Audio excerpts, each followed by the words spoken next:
differences, opinions in making decisions for the district, to follow best practices in managing the superintendent and the management of the board itself, to stay on task when conducting business for the district, including while at board meetings, to never surprise the superintendent or each other when conducting official business of the district, to read these norms at the beginning of each board meeting and at board workshops as a reminder of how to conduct our meetings, and to continually self-check to determine if we are following our norms when conducting district business.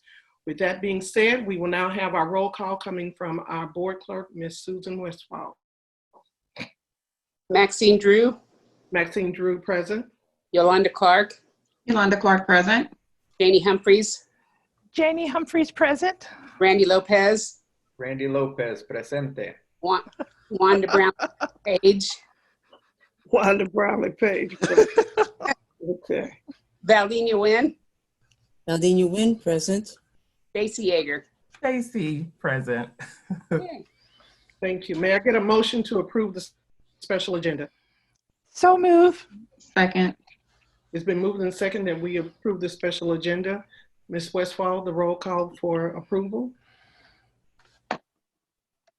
Maxine Drew. Maxine Drew, yes. Yolanda Clark. Yolanda Clark, yes. Janie Humphreys. Janie Humphreys, yes. Randy Lopez. Randy, yes. Wanda Brownlee Page. Wanda Brownlee Page, yes. Valdenia Wynn. Valdenia Wynn, yes. Stacy Yeager. Stacy, yes. Motion passed. Thank you. We now have a report from the superintendent to accept the target literacy program review.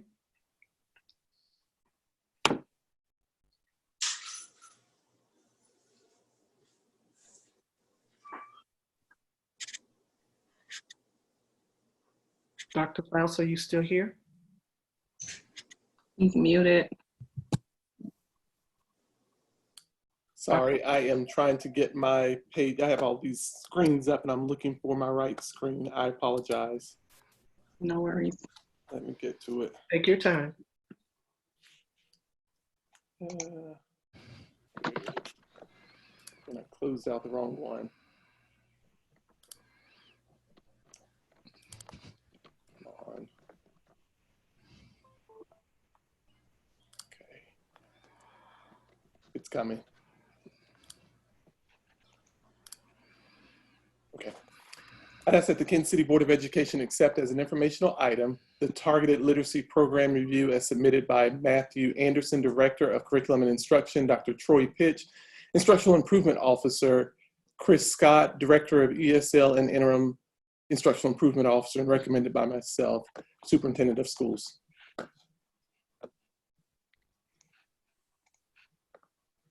Okay, I'm going to share my screen with all of you.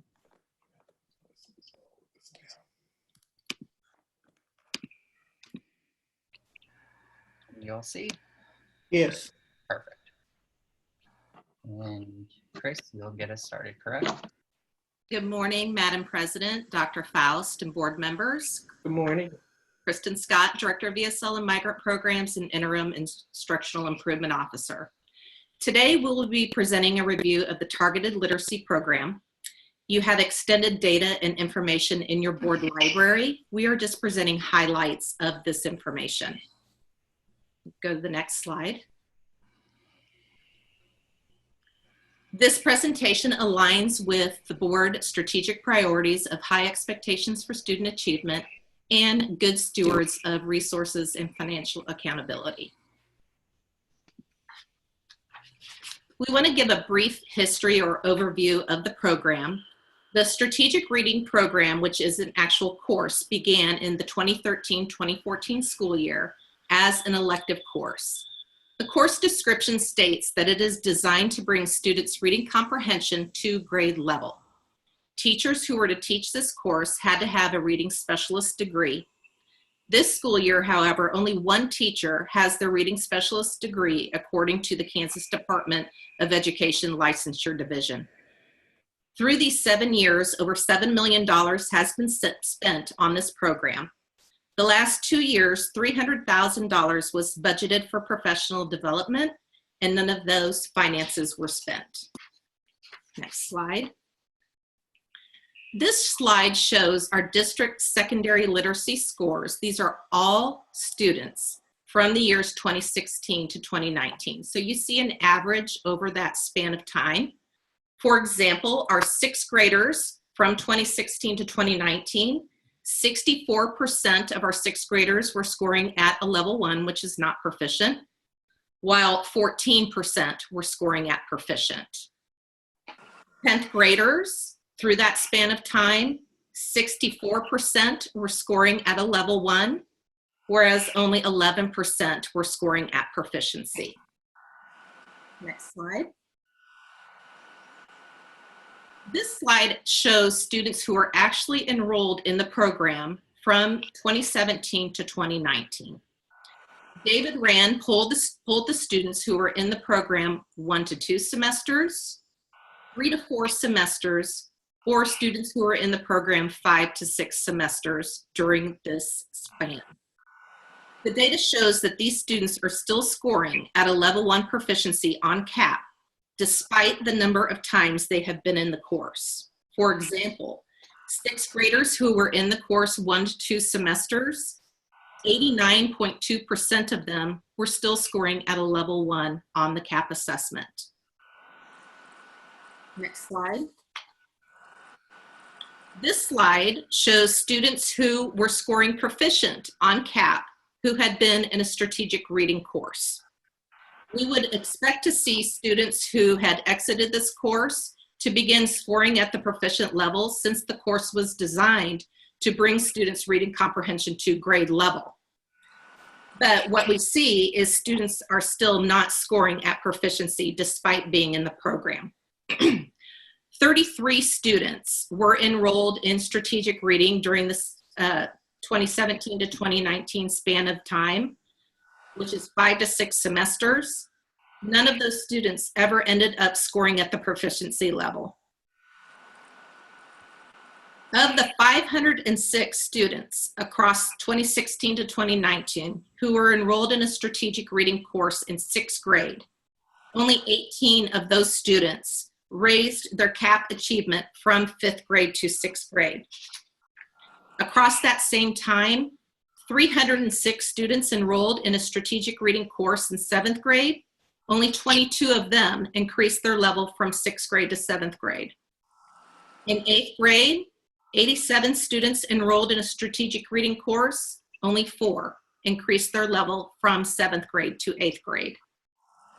I'm now going to turn it over to Dr. Pitch, and he will explain the high school data. Hi, good morning, esteemed members of the board. Dr. Faust. Good morning. Our evaluation of the program at the high schools entailed following 3 successive cohorts of students enrolled in the program titled Academic Thinking, and comparing their performance on the state assessment in the 8th grade to their performance at the end of their 10th grade year. The data was reviewed under the premise that a positive impact from the program would be reflected in a reduction in the number of students enrolled who scored at the lowest performance level on the CAP.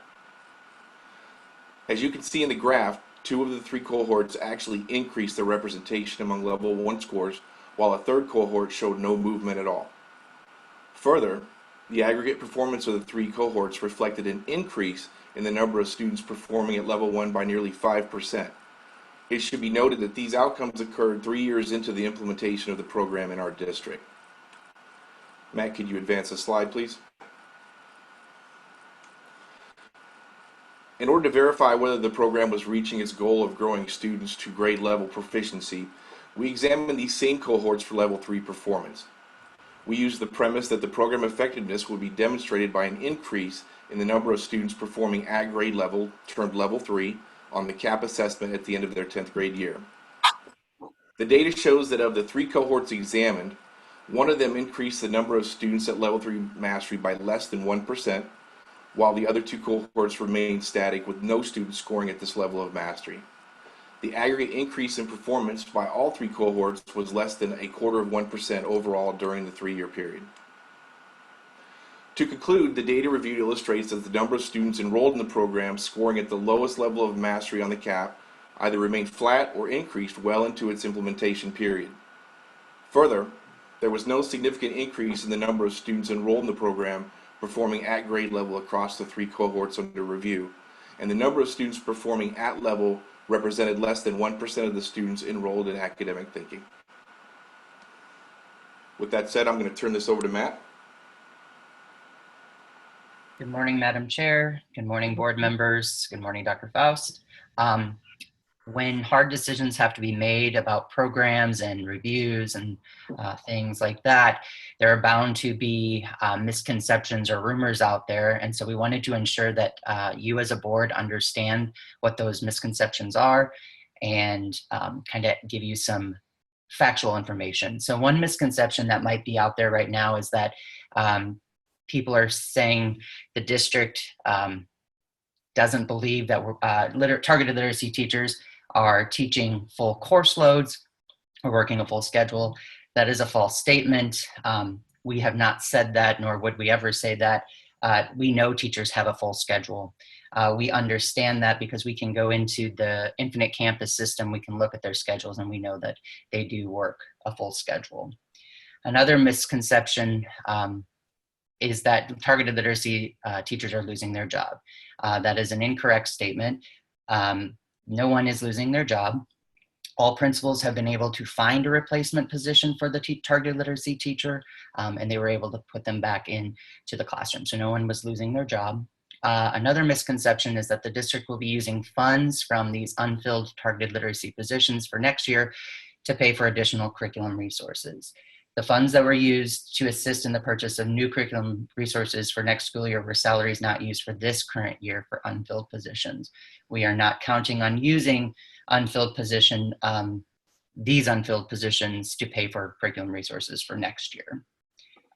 We always have to remember that human capital is our most important resource for our students. Finally, another misconception is that students in targeted literacy programs made significant growth. If you look at the secondary literacy scores that were just presented to you and the data, you'll notice that no significant growth was made to support students to be proficient at the level of 3 or 4 on the state assessment. We know that MAP assessments were used in the past. MAP assessments measure growth over time, so students may have made growth but never made it to grade level proficient. So you'll probably want to know, if we're going to be removing the targeted literacy program, what are we putting in place? Well, because we have not seen a return on investment over the past 7 years, and we have not seen a growth in our student achievement for those students in those courses, our plan is to continue to work on high quality reading instruction during that tier 1 instruction time. We have to begin thinking about tier 1 instruction versus always thinking about what's the intervention that we need to put or give to our students. We also need to rethink the structures that support struggling readers at the secondary level. Right now, we pull kids out of class, or we pull them and put them in a specific reading class. We need to think about what can we put in the tier 1 classroom to ensure that we can support those struggling readers. We also have to think about secondary literacy instruction in a different way based on this data. And then finally, one of the things that we're going to continue to do is provide professional learning to our teachers on how do you support those struggling readers, not only in an English language arts classroom, but across the content areas. So with all of the data that's been presented to you, the understanding that we've spent approximately $7 million over the course of 7 years and have not seen that return on investment for our students, that is the reason why the decision was made to remove the program.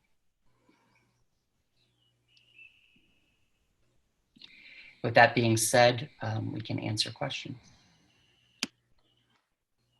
Okay, this is Wanda Brownlee Page. My first question, I was told that the first year was started, it was funded by a grant. Is that true? That, this is Chris. No, I don't know the answer to that for sure. Okay. We put the information into your library showing it's been paid for the last 6 years for sure through the district general fund. Okay. And then my second question, in the beginning, it said they had to have a reading specialist degree. And you said currently now only one person had that. So how did the other people get the job? I don't get it. If they have to have a reading specialist degree, then why do we have so few people with that? And how were they able to still function in this program? Honestly, I can't answer that either, Ms. Page. The qualifications stated that they needed to hold a reading specialist degree. I can't speak to what occurred with the hiring practices with this program after that was put in place. I don't know. Okay. And then my third question, if $300,000 was allotted for the last 2 years and it wasn't spent, and it sounds like you guys have been researching and you're saying it's not working, well, we still had professional development. What was provided to help people? I don't understand why they didn't spend the money, and it could have helped in some way. Unfortunately, can't answer that question due to the fact that it was back in 2013, 2014 that money was there. So we're not sure why the money wasn't spent. Okay, so, well, just for clarity, I thought it was said that it was there the last 2 years. Yeah. This year, not 2013, 2014. That's correct, Ms. Page. It was budgeted the last 2 years, and it hadn't been spent the last 2 years. But why wouldn't, if there's a problem, and I don't know who can answer it, and I just don't understand why that money wasn't spent. You know, we're pushing professional development. We see there's a problem, and at least if there's some money budgeted, let's try to help people. Let's try to help our kids. I don't understand. We're just letting the money sit there and stockpile and not help anybody. That doesn't make sense.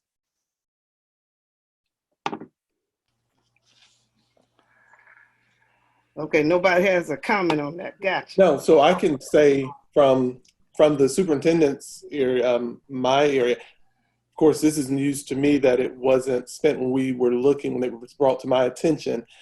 Each department, of course, you know, has their own budget. And when the professional development is in your line item, you're supposed to find the professional development that is aligned to your area. And then it's the board votes. Of course, you'd already voted that you have this money in there and you're supposed to spend it. So why it was not spent, I don't know. Those are my questions are your questions also. That to me just doesn't make sense. We're saying there's a problem. And then I guess I got to ask the other question. You know, sometimes we tend to bring kids in and they're already low. There's nothing against the kids. We're trying to help them. But I don't think you're going to see after a year that they're going to be at grade level. It's going to take some time. And even with your new program, it's going to take some time. I don't see this happening in 1 year. It's going to take some time because they didn't get that way in 1 year. So it scares me because we got to do a better job. If we're saying this is not working and then we're going to take this money and we're going to do something different, well, we better do it better than what was done here because it's not working. So what is your proposal as far as what we could do when we recognize that there was a mistake that was made? Well, first, if we said at the beginning, they had to be reading specialists. I mean, come on, we got a criteria. What's going on? And again, that happened before present staff has come in. And so if it was dated back to 2013. Okay, go ahead. Okay, but present staff has been here at least 2 years. We see it's a problem. If we can recognize it's a problem, then we need to make sure that the people we get have the necessary skills. So I think that Matt probably needs to explain what tier 1 instruction means versus tier 2, tier 3. I would appreciate that. Let's use, instead of using educational lingo, let's use the the lingo that would be appropriate for the board. So tier 1 instruction is just that basic 85% of your students would be a part of that tier 1. It's that in the classroom, it's in the classroom instruction. So Mr. Anderson, so tier 1 instruction would be that instruction, like he said, the teacher comes in, you have your students, group of students, and they've planned a lesson, they're in your classroom, and you're teaching your lesson. The next level, that tier 2, is a smaller portion of students, and it should be, because what kids get in that first level of instruction should be what they need. But there are certain students that may need a little more, so they get tier 2 instruction. So that's a little above and beyond what they would get with the tier 1 or with that first classroom instruction. So it gets more focused instruction for their needs. So that would be differentiated. So you would pull, after you got your data as the teacher of record, then you would start to divide your groups. So saying that you have group A, B, and C. So that would be group B or C didn't do well, so I need to do something different for this group. That's what that would look like. And then finally, tier 3 is that very small percentage of students who need even above and beyond that. And so they get extra attention. So the data tells you you're going to need to put something even further into place to support these students. And they are usually significantly behind. So at least 2 to 3 grade levels behind. So you would give them you give them that instruction that'll get them there. I have a question. This is Stacy, Dr. Stacy Yeager. What was the curriculum of this program versus where we're going to? So how was this curriculum structured? Was it structured similar to the 1, 2, 3 curriculum, or how was the curriculum for this program? So this curriculum is an extension of the standards that they're taught in their regular English language arts class. What they do is they do, in the strategic reading class, they really focus on the reciprocal teaching processes for reading. So think about predicting, summarizing, all those pieces. So they make kids think differently. There is no curriculum resource in place. It is a continuation of the standards and then help kids think differently about them. So technically what should happen, explain what reciprocal instruction is, because again, those are terms, yes, obviously. Reciprocal teaching is a reading practice or a reading strategy to help kids access text, to help them utilize thinking strategies that help them comprehend. And so that's a research-based practice that teachers use. So what needs to happen? Because there has not been a devised plan. This was still all in the planning stages, and this somehow got wind to it. But what's supposed to happen for our folks is we do a lot of pull out and separating, but that's not what best practice states. Best practice states that we should push in. So when you pull a student out of the general ed population, they're not receiving the general ed, that tier 1 instruction. And so you have to, our goal is to have what we would say is co-teaching models, where there are 2 teachers in the classroom assisting one another. If we're doing, let's say if it were this reading program, there would be someone in that ELA classroom, in that reading classroom with all of those students, and everyone would be getting that reading instruction that would be designed to have best practices for everyone in that group. As you saw the data, our data is not moving. What we're doing, that's not working. So we have to train our teachers on what are best literary practices. And so we first have to make sure that our teachers understand how to teach literacy. If you've, I know I've made several statements about at the K2, we teach kids how to read. And at the 3-5, they read to learn. Well, when they get to 6th grade, they should be reading to learn. And so our teachers at the middle school and the high school don't teach reading, they teach literature. And so literature is, you get your textbook, you get you get a novel and you are expected to read that novel because you've already learned those literary terms at the earlier stages. So our individuals at the secondary, they're not equipped to teach the literacy or the reading as they do at the elementary level. And so what's happened is when they're pulled out, our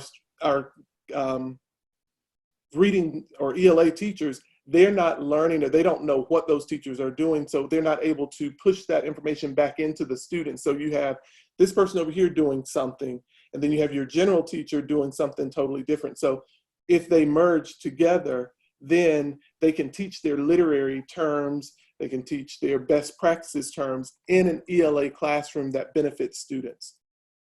Good, thank you. And my last question was, so for 7 years, this program has been in existence.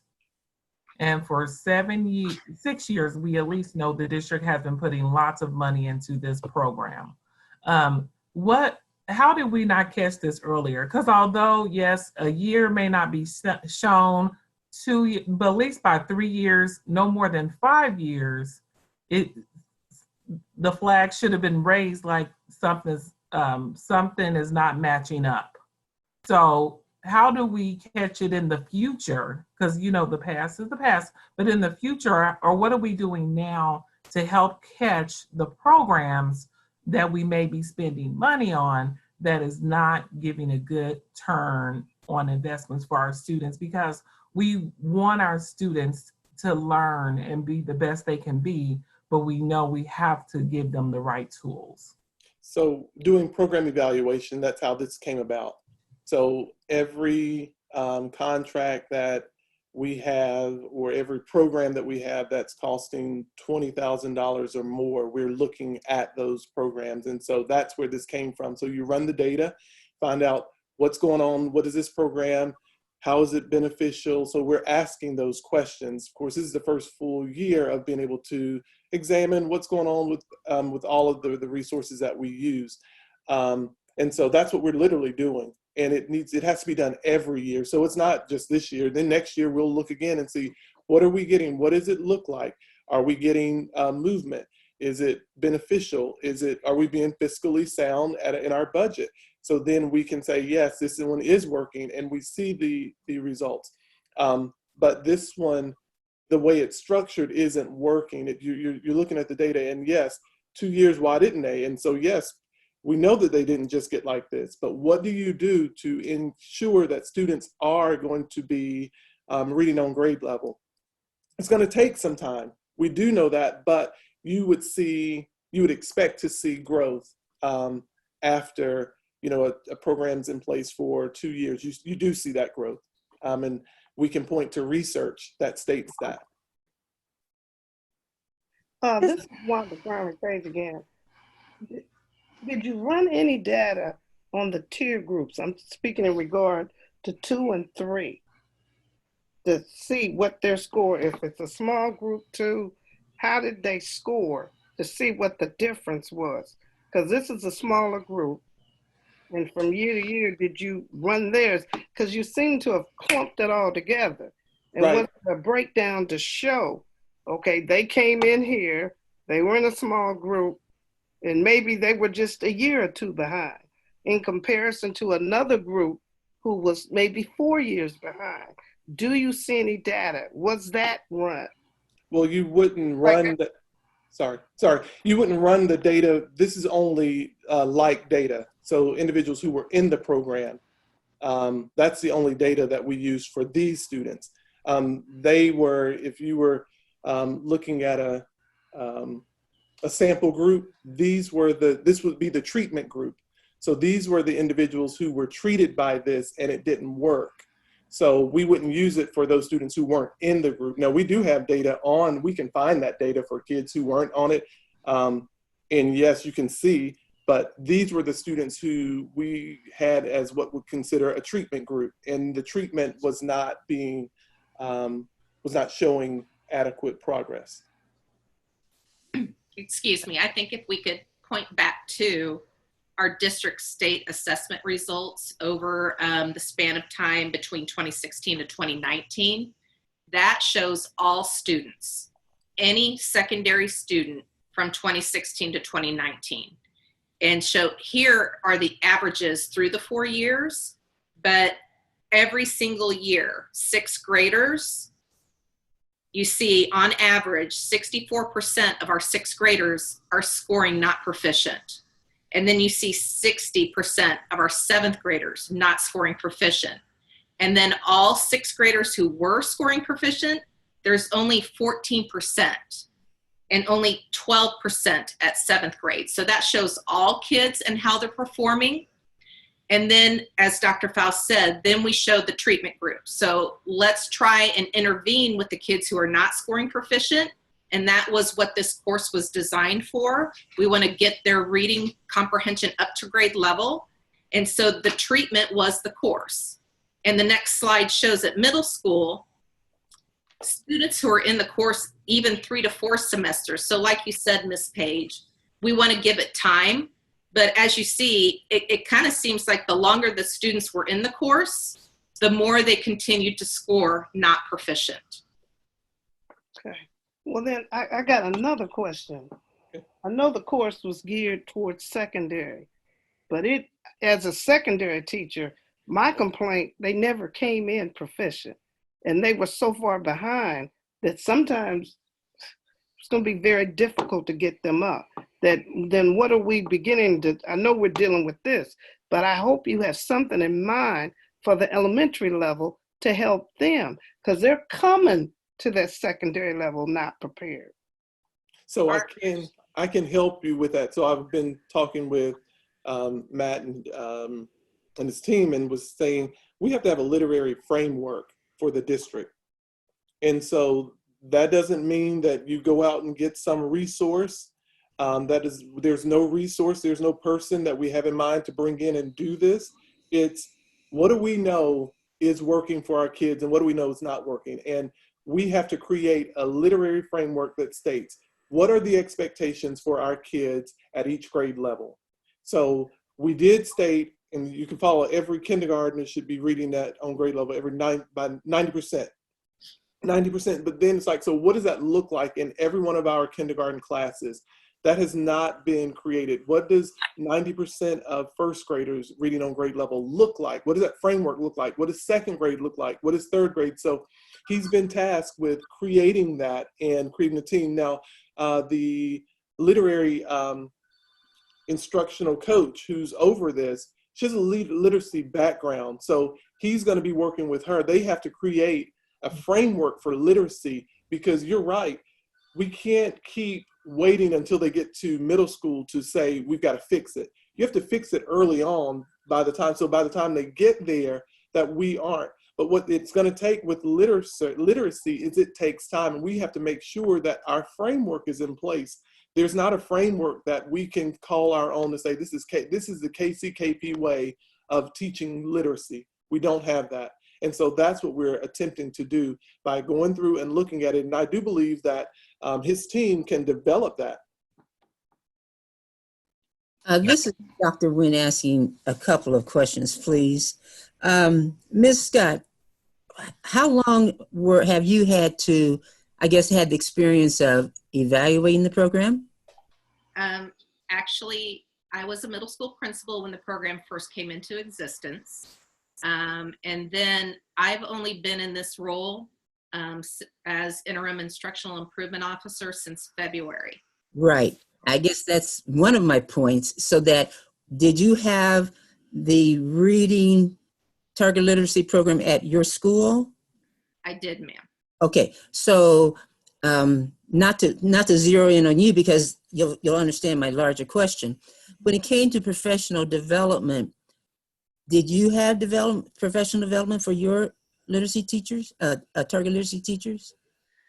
From what I can recall, in the first year, I had a teacher, and the instructional coach for the program would come in and provide on-the-spot coaching for that teacher. And then on Wednesday afternoon professional development sessions, there were times when the targeted literacy teachers received their own professional development. Okay, so that feeds into my larger question. Thank you.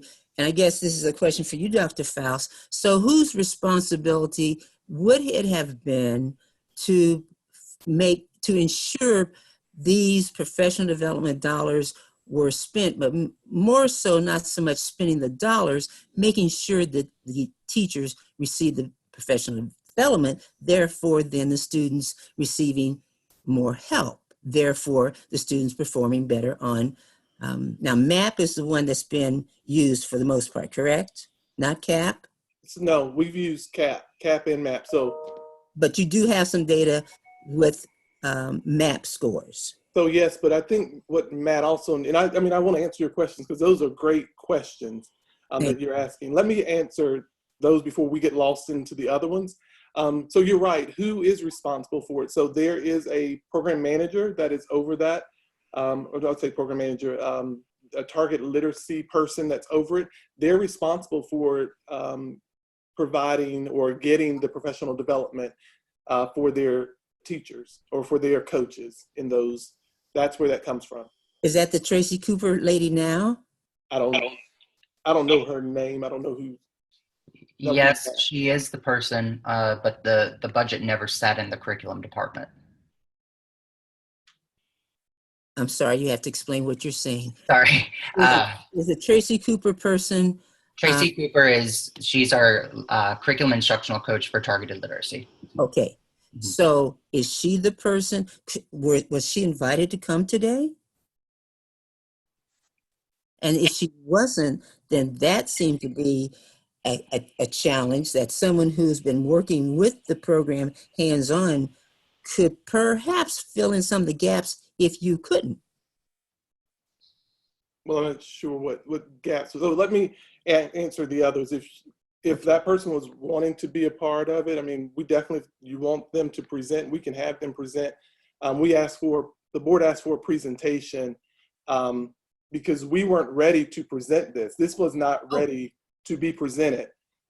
We found out on Tuesday that there wanted to be a presentation.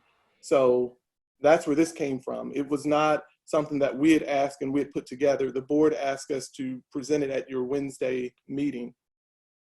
Correct. Yes, your Tuesday. Perhaps maybe then this may only be the beginning of a conversation, because there seems to be some, for me, there seems to be some gaps in maybe if you had more time to look to see if the grant did pay.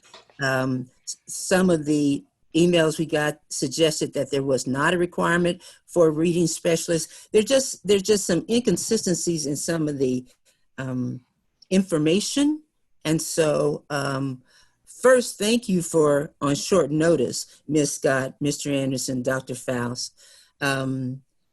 But perhaps I sure would like to know, I mean, if first literacy is teaching reading is different than, I guess you said, teaching literature. Okay, got that. But that if we know how significant being able to read is, so maybe I would like to have some more conversation other than what we have today. Thank you. This is Janie Humphreys. I have a couple of questions. Matt, you said that the professional development money did not reside in the department budget. Did I misunderstand that? No, you're right. What budget was it in? I cannot answer that question. I don't know. So okay. I can. This budget came out for this budget came out of, it had been in the deputy superintendent's area. Just the professional development money, No, or the salaries for the? All of it. All of it came out of the deputy superintendent. Okay. Yes, that's where this was put. This was placed over there, and we can find out how long it had been in there. And the reason why it didn't come out last year, at the time when we were doing budget, we didn't have a deputy superintendent. Although we didn't want to cut anyone's budget because they weren't there. We need to make sure that things, and again, looking at the budgets last year, we wanted to make sure things were working. Okay, my other question is, the cohorts you're talking about, are we comparing year to year, or we are comparing the growth of each individual student who is in the program? I'm not sure I understand your question. So are we looking at, we're looking at Chris, and she entered the program in 6th grade. Are we measuring how much she herself grew from, maybe she was on a 3rd grade reading level. Are we measuring how much she herself grew until the 9th grade? Or are we lumping just a year group of kids? Janie, if I'm understanding your question correct, let me try and explain. And if I don't explain it right, let me know. Okay. Okay. So when David pulled the data for middle school, we looked at students who were in the program. So he separated it out. So if I were in the program 1 to 2 semesters, or if I were in the program 3 to 4 semesters, or if I were in the program 5 to 6, which would equate to the entire time I was in middle school. Okay. So if I'm in there, so 506 students who came in as 6th graders. So 5th grade, they were not scoring proficient. So they were placed in this course as a 6th grader. Through this span of time, 506 kids, only 18 ended up increasing from 5th to 6th grade. So just those kids alone, you look at 506 6th graders, only 18 of them increased from 5th to 6th grade in their achievement on CAP. Okay, so we're looking at the individual students' growth. Okay, that's what I wanted to make sure, because sometimes we look at we compare last year's 3rd graders to this year's 3rd graders, which is not comparing individual student growth. We don't compare them, because that would be apples to oranges. When we're doing data, when I'm doing data, we compare 3rd grade to the 4th grade. So let's say, for instance, if 3rd graders were in that class, we would look at where they are in 4th grade. Because you're right, you can't compare 3rd grade cohort to last year's. Those are 2 different kids. You can't do that. Right. And we have the regular class, we have the tier 2 and the tier 3. Does that mean that the tier 2 kids are in a tier 1 class and then they also have tier 2? Because I know for a while we were doubling up on reading in some of our schools. If they were behind, they not only had their regular reading class, but they also had a second class. So they had, instead of 1 period, they had 2 periods of reading a day. Is that what we were doing, or? Yes, so at the middle school level, the ELA classes met daily. So we stated that it was a double dip. So kids had a block of reading instruction every day, compared to if I was a science or social studies teacher, I had my kids every other day. Okay. And then these kids who are in this program, we could call this actually a tier 3 intervention, because tier 2 intervention should take place in the classroom instructional setting. So this was a tier 3 intervention, which was a separate course. So these students in this course got their regular classroom instruction, and then they received this instruction, which was on the same standards, but taught with a different instructional design. Okay. Now, if we eliminate the targeted literacy instruction teacher at each school, which I believe we have 2 at the middle schools, how is that going to affect our pupil teacher ratio? Because that's taking 2 adult bodies out of the school. Is it going to negatively impact? Is it going to make the class sizes larger? Or have we looked at doing something to mitigate that? I can speak to middle school. At the middle school this year, 1 school only had 1 targeted literacy instructor. Okay. Then at another school, 2 of those teachers were actually moved into reading teacher positions. So they weren't using them this year as targeted literacy instructors. And these courses are elective courses. So if it was going to make any impact on courses, it would make an impact on kids enrolled in an elective course, not the core courses. So, like art, music, those type of classes may see an increase in the students in their class. But Correct. we also have to consider these are smaller classes. This isn't a class size of 30, 25. This would be a smaller group of kids. So I'm not going to say the number because I hadn't looked at their numbers, but you're not looking at a classroom of 30 kids in this class at one period. No, but I've heard from some of the elective teachers that they already have large class sizes. So if you have a class of 28 and you end up putting 5 more in there, it could increase the elective class sizes. That was my question. So do we have a program to replace this with? As I stated before, no, we do not. We have to build a program. We're wanting to create a literacy framework for the district. There's no other program. We're not looking to cut this one to add. We are actually looking to see, we have to go in our budget. And remember, we have a budget shortfall. So we have to find that money. And so this is for $1.8 million, this is one of these areas where it was not being,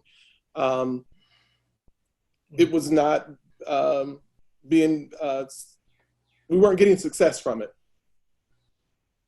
And so that's what we have to look at. That's the bottom line. But there's no program that we're wanting to bring into the school district.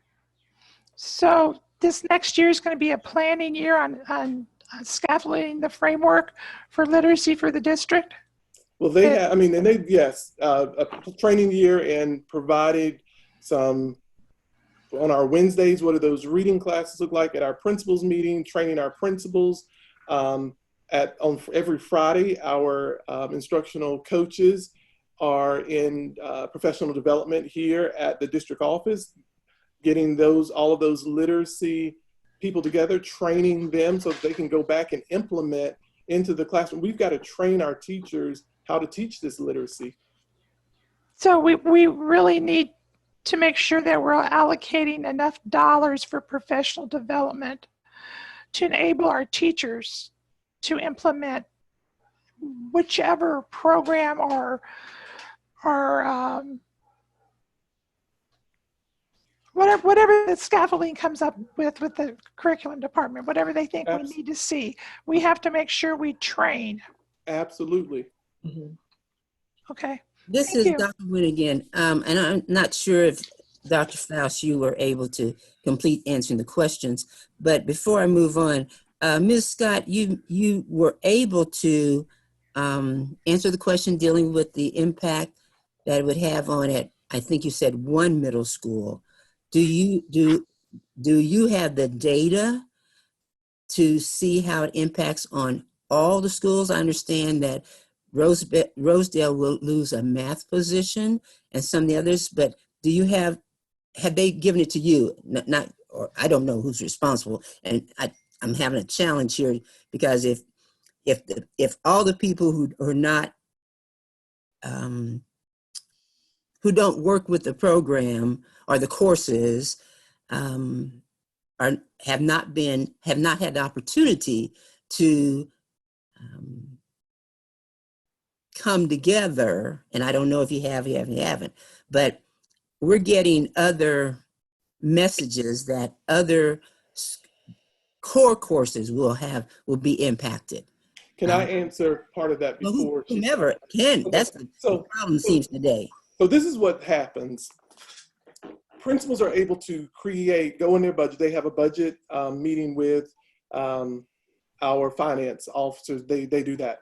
What we're telling them now is, okay, this program is something that if you felt that this program was working in your school, you want to do it, tell us what you need and we will move the money over you or whatever. You create your budget to say, I need literacy. So they can create their budget to put this literacy in their budget. They can do that. We're saying at the district level, the district is not getting the support. We don't see where it is creating the impact that everyone is saying that it's needing. And the principals are not actually saying that they're seeing this impact. What you're getting are letters from teachers who are saying this. We're not cutting their position. So the principal could say, I want to convert this math, yes, I have a math, but I want to convert this position into an ELA position. And they can carry on with a targeted literacy for their own kids at their school level. That's what I'm saying. This is still in the micro stage, and it was blown out of proportion from people who hadn't actually even sat in on the budget meetings, and they hadn't even gotten the prep. So what we're doing now is actually telling you this is what they're doing, but the principals have actually found the place where to put those, and they get to, with their autonomy, they get to say, I want this position in my building to do this. I want to create this in my building. They can do that with their budget. That's Okay. correct. So, So go ahead. the middle school principals of the 7, 3 have moved these individuals into open vacancies, and 4 other middle school principals have requested an additional budget meeting with Mr. Covington. So they wanted to dive into their budget and see what else they could do. So there are spots, and a principal just needs to look at how they're spending their finances and determine how to move things around to best fit the needs. With the new master schedule for middle schools, there will be more elective courses generally taught. So they need to look at how would this impact their class sizes, which I think gets to your question, Ms. Humphreys. But all principals were given the option to either absorb into a current vacancy or request an additional budget meeting. This is Janie Humphrey. So if they request an additional budget meeting, but let's say that Bruce Middle School wants to keep those 2 positions. So can they request a budget meeting and come in and ask for additional funds for their building to cover those 2 salaries? Or do they have to take it out of their already allotted monies? Since this previously has been paid out of a different budget. The first thing they need to do is look at their budget. Where are they spending their funds? And then they need to look at, can I absorb this? Can I move some things around in my master schedule to absorb it? And then they need to look at what are some things that we can do without, because above all, personnel are the most important resource. So they cannot get additional funds. What you have to understand is some of them have tutors in their budget.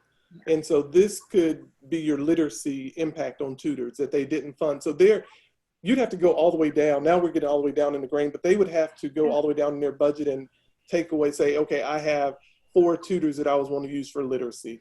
Well, what would you rather have? 4 tutors, or would you rather have a certified teacher who is actually up to date on this to teach it? And so that's what they're talking about when they get to do it. But the principals have to make those decisions. Okay. I just wanted to make sure I understood that, the school that had 2 of them, they were previously funded out of the deputy superintendent's budget, which means the school did not take it out of their budget, correct? So we're discontinuing using the deputy superintendent's budget to pay for those 2 positions, and the school can keep them, but only if they go into their budget and find a way to pay for them, correct? I just want to make sure I understand. Yes. Okay. This is Dr. Wynn again, and while my statements are not going to be welcomed, I truly have this gut feeling that this is one of the challenges, the way USD 500 is educating its children. It seems that we're not, on one hand, sometimes we understand the mobility of our students, that when they move from one place to the other, sometimes we consider there are challenges to them. And at this point, I think we're not considering, because if first, I believe it's not a good system that the principals have so much autonomy that they can teach one thing in one school and not being taught at another school just because a principal either did not want to or could not get additional funding, but did not want to cut X teacher, but decided I'm going to cut these two positions. Point number one. But point number two goes back to our entire budgetary process and the manner in which the discussion we had about cutting top tier benefits. You're not willing to cut the least bit of gravy out of some of our top salaries, but you're very quick to say we're going to cut a literacy at the same time, knowing how important reading is. At the same time, we don't even really have a literacy framework. So, you know, we're treading water with these kids' lives, and I believe it, and I will say it over and over again. It's about priorities. And I agree with you. What we're talking about today about equity, and equity shows up in budgeting. And so I will continue to make sure our parents, our teachers, our staff understand that I don't care if there's any other board members, and I believe there are a few are, concerned about the manner in which these budgetary decisions are made and the priorities. So let me address just that. We have taken that into large consideration. As you can see, for 7 years, we spent $1.8 million, which arrived at about $15 million. And we talk about being fiscally responsible. We have to look at what is working and what's not working. So in order for us to create an instructional place that provides equity, as we stated, for our students, we do have to look at the instruction that we're given to them. We have to look and say, what is it? What is it that we want? What is it that we want to give? Again, this was going to be brought to you, having this discussion, we were going to talk, this is where we get it from. We just, because it hadn't been cut, we couldn't cut the position because we can't cut the 1.8 million because the board didn't vote on it. That's what the budget is all about and what we bring to the board. But what I'm saying is we can look at the data. The data is right there. You can see that the equity is not there. Why would we give kids something that we know is not working just to say that we've given it to them? We should never do that. And we should never treat students when I've done turnaround work, if it didn't work, we moved it. We got the teachers the training and the resources that they needed to make the greatest impact on students. That's what we always do. That's what you have to do. Yes, it does not feel good for someone who is married to a program and they say that it's working, but when we look at the data and it shows that it's not working, yes, you have to have autonomy in buildings because what works in some schools doesn't work in all schools. That's called equal if we put it all in there. There's a difference between equal and equitable. That is not an equitable program because not everyone is doing it. We can give it to them and say, let's do it. They didn't get the resources that they needed. I'm not arguing the fact that, yes, they should have been professionally developed. Yes, the teachers should have had, if they said they were supposed to have the certification as a specialist, yes, they should have had that. We're not arguing any of those. What I'm saying here on this one is that if we're looking at the data does not support that our kids were learning from it. And we know that reading it's slow to move and it does take some time, and we have to provide the resources to our adults in the building to make sure that they are getting the development that they need. If not, if you continue doing the same thing, you get the same thing. I mean, we do know that. Yeah, and that's not my point. So I'm just suggesting that, again, this is, as you say, this is just one program that does not have the data. And I hope we use that same measurement for everything. We do. We will see. I would like to say I'm very disappointed at the way in which we continue to act like staff do not have the educational or knowledge qualifications. Thank you, Dr. Fowles, for doing the proper research, and Matt and your team for bringing this to our attention. We know you are qualified to look at the programs and recommend to the board how we can best serve our kids. We cannot compare apples to oranges. I don't even know why salary of administrative staff was even brought into this conversation when we clearly know that that is a different area. What 1 point whatever million is different than what proposals were. That again was asked to be pending until January. So I'm not sure why that continues to be brought up to deflect from the true measures. We know our kids need to know how to read and do math. We know that almost half of our schools prior to this year were on some type of academic concern because they were not meeting the need. So I would ask those that we compare the students, the schools that were failing previously, those 20 something schools that were failing, I would ask that you would look to see if the literacy program was part of that. Because if we continually see that these percentages are not helping our students, it's time for us to try something different. So thank you, Matt, so much for all your hard work and short notice of this presentation. I do appreciate all the data that was given and the information, Kristen, as well, and all the information you provided, because it really helped get us additional insight. This is Yolanda. A quick question. So Dr. Faust, I understand that you all were not necessarily ready for this. I do have a question though. Was it truly a leak, or was anything communicated to our staff? I'm just trying to figure out where the breakdown of communication came in. So I'll let Chris Scott tell how that happened. Okay. Middle school principals were informed after looking at this data that we were not going to have this course being taught. They were told that they needed to find a way to put it into their own budget or take the teachers and move them into a vacancy. That was the message that was delivered to the middle school principals. I can't speak to high school. That's so fine. What happened, the part was other principals did it. One principal sent it to the teachers via text. Gotcha.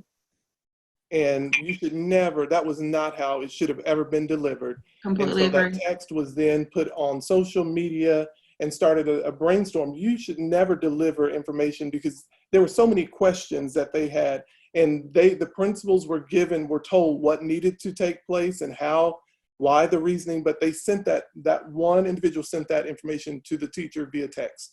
Completely agree. Okay, that helps me. And that I actually had heard that something went out through text, but I wanted to confirm if that's the way it was done. So maybe one of our lessons learned here is we need to, and we've talked about communication just a lot. How do we instruct people on how we should be communicating? Sure, if you want to send a professional email out and then a text message to say, hey, check your email, but maybe we need to give more instructions to our staff. And I know you all are savvy enough to figure that stuff out. Absolutely. I just want to say it out loud.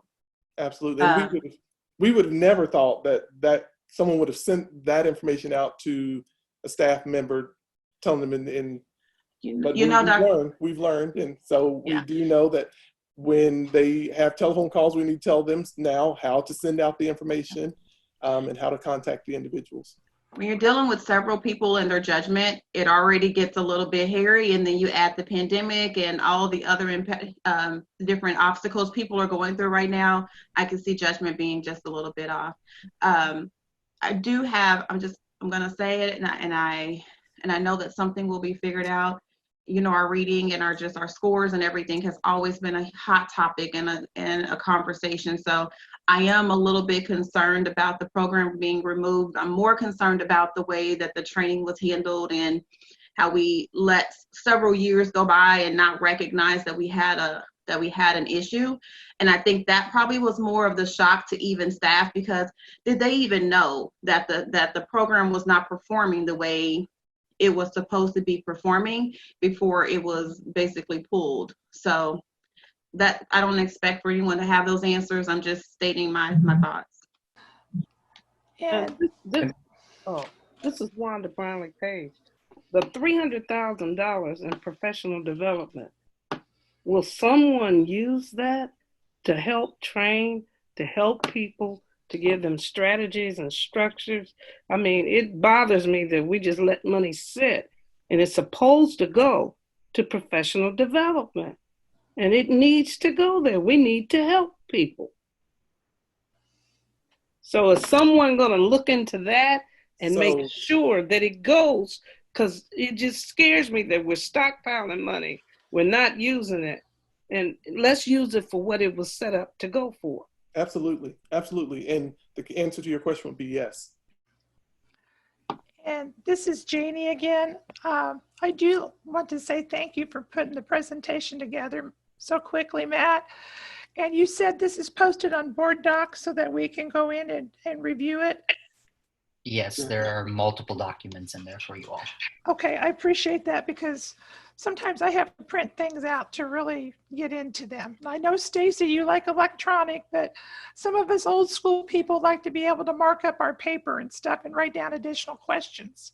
Maybe so I appreciate that. And I just want to say that reading skills are so important for our kids, just like everyone else has said.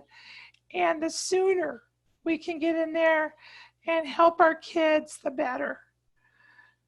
So thank you very much. This is Dr. Nguyen. Matt, where is it, or Ms. Scott, in the board docs? What's it listed under? We sent everything to Susan and told her to put it in the board library. So the presentation, the guides for the courses, the budgets, and all of the data. And we told her to put it in the library. Okay, I guess, Susan, is it there? Right now, it's all attached to this agenda item. After today, I'll move it over to the library. Okay, thank you. And Janie, maybe one day I'll give a training on how to mark up things on the computer. No, I'm a paper and pencil person. That's just the way I do it. Okay. Everybody has their own learning styles. As teachers know, students don't all learn the same way. Adults don't all learn the same way. Right, Dr. Nguyen? This is Wanda Brownlee Page again. Is it possible that the participants in this program can get what we got? So if there's questions, concerns, and it opens the door to communication, all the teachers who were in this program to explain how this decision came to be. So yes, definitely. And one of the things that we have focused a lot on is looking at your data. So when you're teaching, you're supposed to be looking at the data that you're using after you do an assessment, look to see what needs to be retaught. So we can do that. And that would be possibly part of the professional development, how to read data, to make sure that we're giving students exactly what they need when they are walking into a tier 2 instruction class or a tier 3 instruction. But yes, all of this can be made available for them. I even suggest, maybe we can suggest that they, along with the principals, they pull these individuals and go over, do the same thing with them so they can have a full explanation. We can make that happen. Although this is the last week of school, we can, I think Friday is a teacher prep day. We can figure out something to get them, all of them, knowledge of what was going on in their data sets. But that'd be an easy thing to do. Let me ask you a question, Dr. Faust. This is Dr. Nguyen again.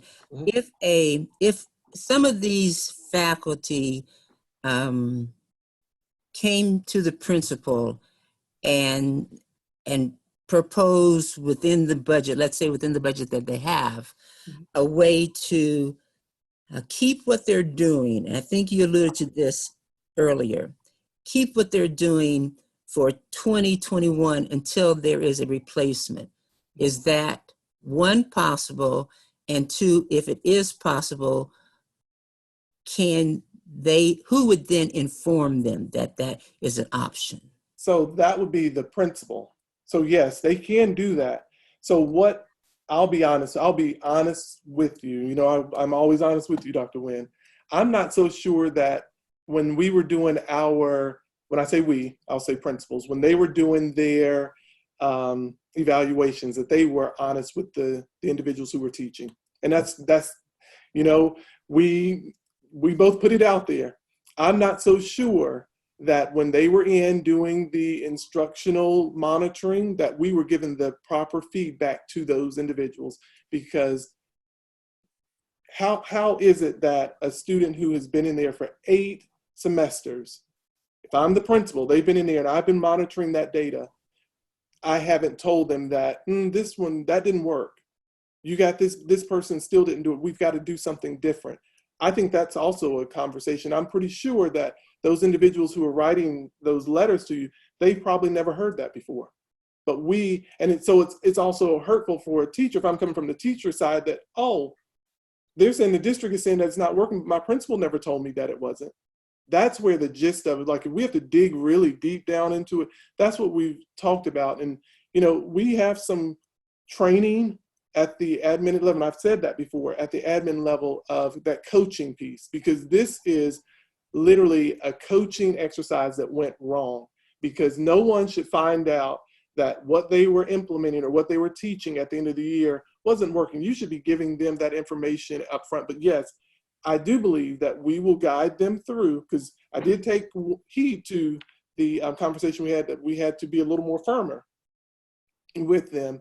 So what we will do is make sure that we'll walk them through the data. And I'm going to tell Troy and Kristen are on the line right now. Take apart every piece of that data, principal and teacher for every school, and I want you to walk them through what happened, what worked, what didn't work, the semesters that those students were in there, because we have that data. So yes, we can do that. And that will take away the autonomy. And then we can ask the principal, we can pull the evaluation and say, hey, now when did you tell them this? Well, hopefully for the board, if there are some falsehoods being stated, then they will emerge. Because like my mother said, a lie get there before you will. Absolutely, absolutely, absolutely. And data does not lie at all. But people who tell it do. Right, exactly. But then the great part is when you show them that data, it's like, oh, I agree. Can't say you have $200 in a checking account, but your checkbook says 10 cents. This is Randy. Just a couple of clarifying questions as well. And thank you everybody for putting together the presentation on short notice. Really appreciate doing a deeper dive. So a few questions. For clarification, is this the first year that we've evaluated this program or really taken a look at the data points for this program and the effectiveness, efficiency of the program? Is this the first year that we've been able to really do that? Well, to do it at this level, I'm going to step out there and say yes. I do believe, and I do, if we ask the principals, they've evaluated it and have known. But this is the first time at the district level because of, we're looking for money. And has the data been consistent over the years? I think I understand that this last year or two, we've been using different metrics to measure the effectiveness of the program or the growth of students. Is that correct? Or has it been consistent over the past 7 years in terms of the metrics and the data that we've been measuring? So MAP has always been used. We didn't use MAP this school year was the only year that we wouldn't have used MAP, but we didn't actually even get to take the CAP testing because there weren't any state assessments used. So what they're looking at in MAP, and Matt, I want you to explain how MAP shows growth, if you will tell them how that works. So as students take the MAP assessment, it bases it on their performance. So if a student's performing well on the assessment, the items get more complex. And if they are doing poorly, the items will get less complex. And so what it does is it gives them a written score at the end, just a score to give them an idea of what their level is. And then it puts them in a percentile from 100 and says, this is where you would be ranked out of 100 kids. This is where you performed. It's different than the MAP or the CAP. CAP tests at the grade level standards. MAP it fluctuates. So it might be grade level content, it might be above, it might be below, but it's really just trying to find the student's level. So you'll get a growth score at the end of the course of the year. It'll start fall, winter, and spring. And so the kids could see that there could be growth. The part that's not translating is we might see growth on the map, but it doesn't translate over to the CAP that they're able to be at proficient at grade level content. And Matt, I took that test a couple of years ago. I did really good on the English language, but I didn't get past 7th grade on math. But it does, if you get an incorrect answer, it'll go down to an easier question. And if you get that right, it goes back up to a little bit more difficult question, and eventually it levels out. It's a very interesting test. That's one of the only test I've ever enjoyed taking. So I believe that this intervention has been evaluated or looked at by like KU and UMKC, different universities in terms of the intervention. I'm curious, I know that the data that we were presented with today really doesn't show a ton of growth the way it was presented today, but I'm curious. I mean, we all know literacy and reading is super important, and trying to get our students caught up is super important.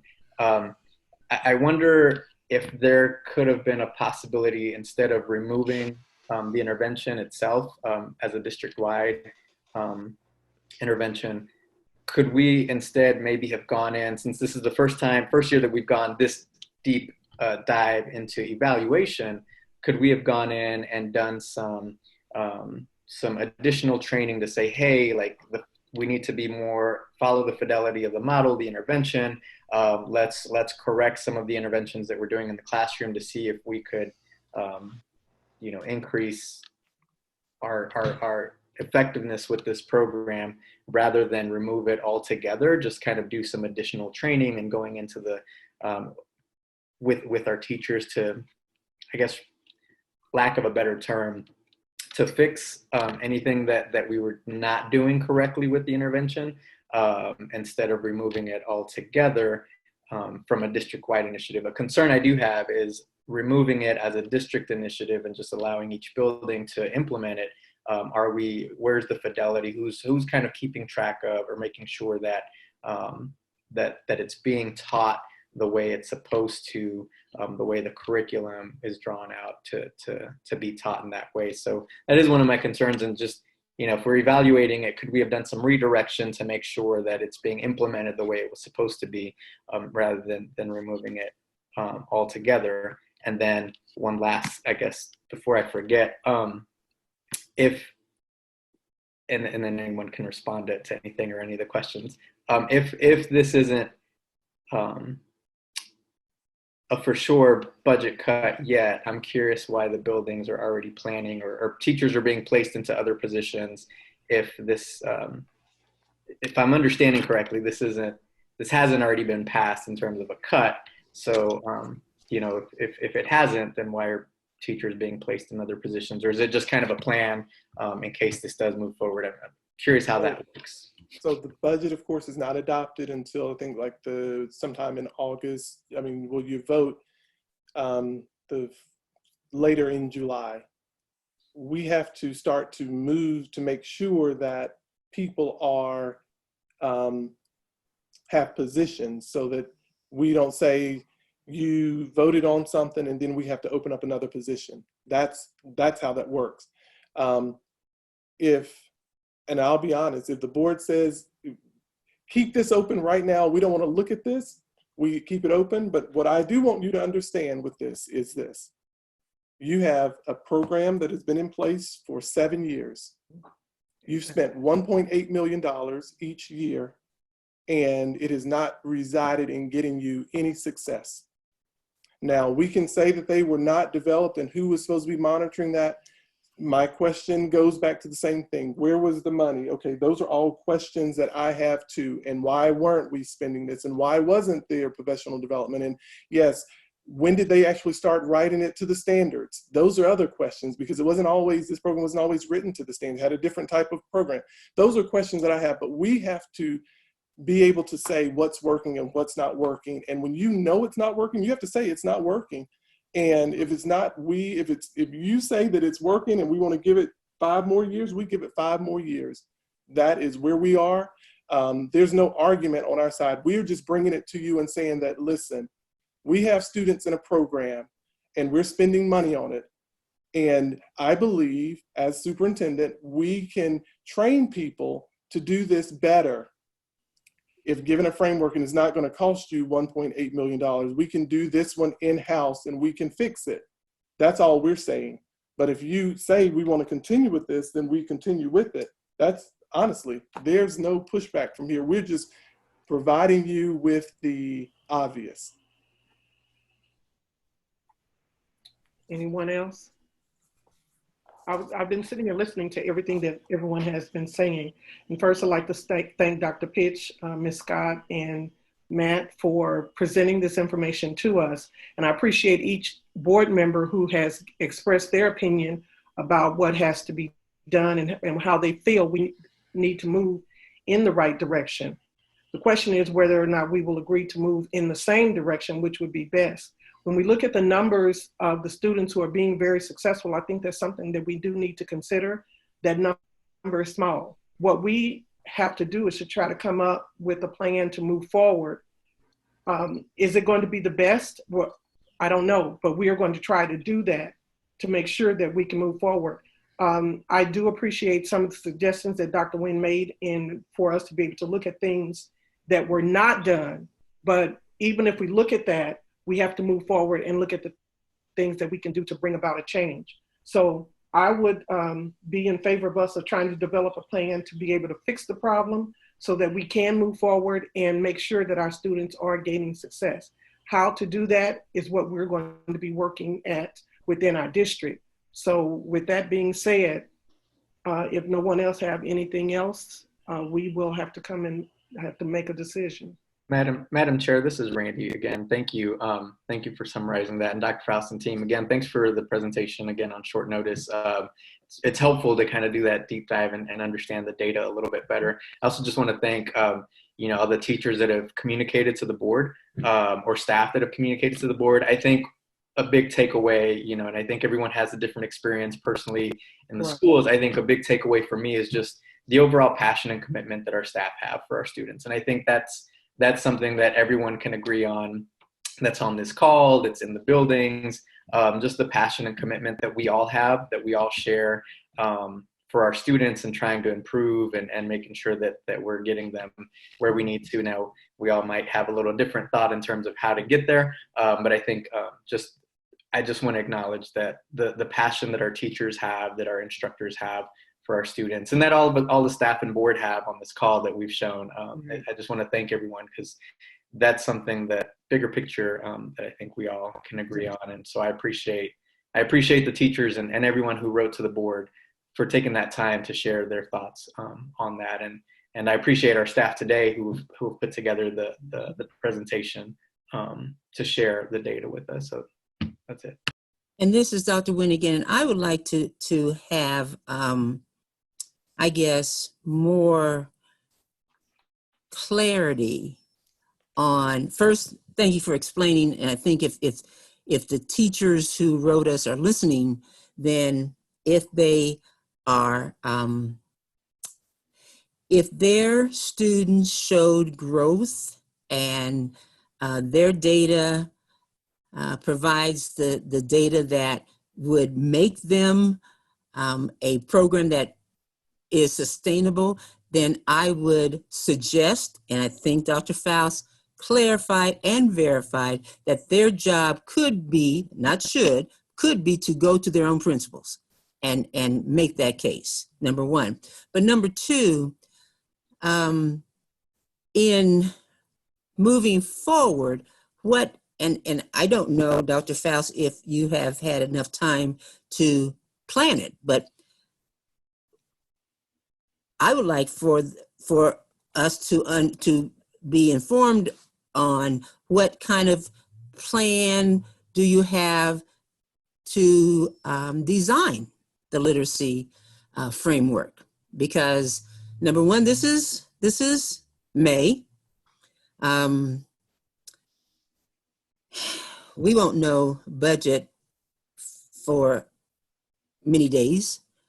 But still, you're going to have to teach reading. You're going to have to teach literacy. So come August, what's the plan? You're not going to wait until August. And what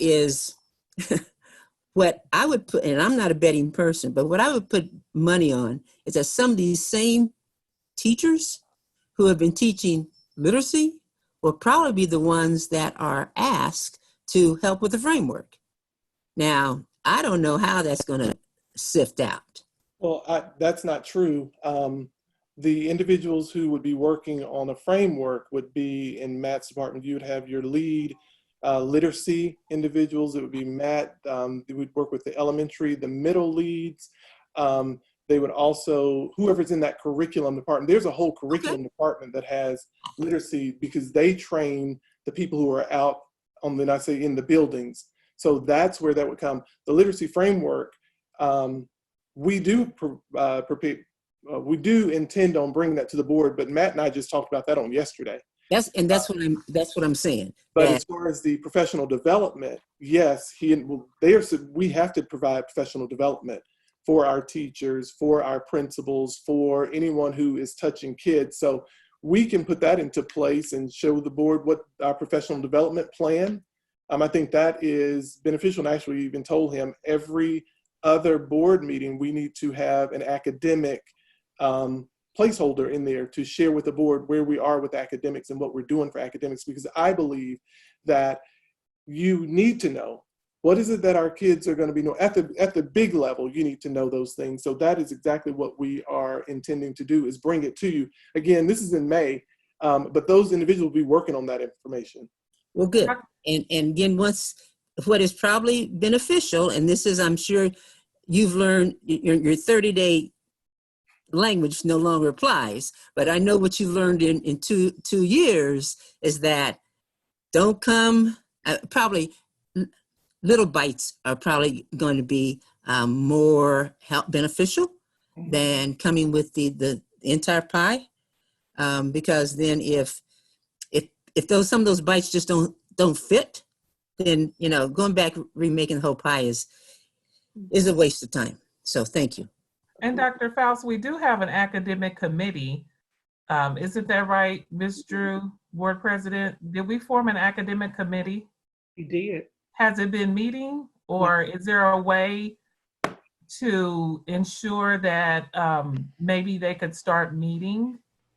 I don't know who's the lead for that academic team committee from the board, but I think that this would be a great opportunity. We do have the committees that have been set up, and I have notified the board clerk to send information out to those members to be who are part of those committees to begin to meet, but I haven't heard anything at all. And maybe this is a direction that we could move in to try to make sure that open communication is going to take place, because that's what we're focusing on, is greater success. I'm on the committee, but there has not been any communication. Then we can set up a time in order for the committees to be able to meet and be able to address some of the things that need to be addressed within the next few months. I would recommend whoever that committee leader is, not sure who it is, but to reach out to Dr. Faust and work with some dates that maybe that academic committee could meet. We haven't set up the committee, so no one knows who any of those leaders are. Dr. Yeager? I will make sure that everyone gets the information as to who signed up to be a part of the committees, and it will come to you through email, and then I will be in touch with the board clerk so that we can set up a time, as well as a chairperson for each of the committees, in which you can be in contact with Dr. Faust, and to be able to plan a meeting to discuss some of the things that are part of your content.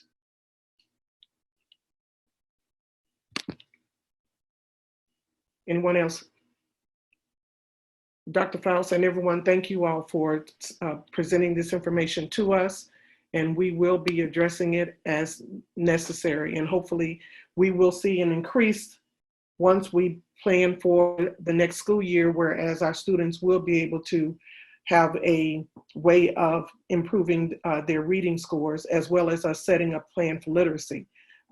Professional development is very important for our teachers, and hopefully we will be able to change those scores as we put in a new plan for growth within each classroom.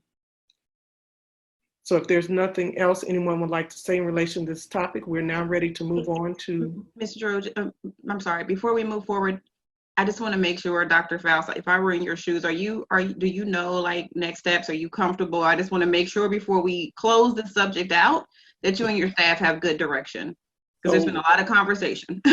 So what we are going to do is I'm going to have Chris and Troy meet with all principals and their teachers to go over our data versus their data. Of course, we have the same data. We have access to the map to talk about the decision. They're also going to be meeting with how to get that position, or what the principals already know that. Those were the two items that I thought that I'm writing them down, the two things that I took from it. Okay, I just wanted to make sure, did we miss anything? And to set up a meeting with the academic board committee. So they're gonna have dates, so you're gonna tell me those. I'm not on it, so. Okay. And could we also, this is Wanda Brownlee Page, that professional development, if we're gonna meet with them, there's money there, you haven't really fully developed what you wanna do, but how can we continue to help until it's put together and train and help people? The money's there. So we can't say there isn't any money for it. It's there. Let's train them. Let's help them. And it might be helpful to have Tracy Cooper be a part of those conversations. Yeah. Well. Oh yes, she will be. She will. She's the one who will be. She's the lead over it. Oh so, yeah. I just want to make sure. Thanks. And then they'll come back with a recommendation, because this was supposed to be a point of information. So we're still gathering information, because we haven't really officially approved our budget.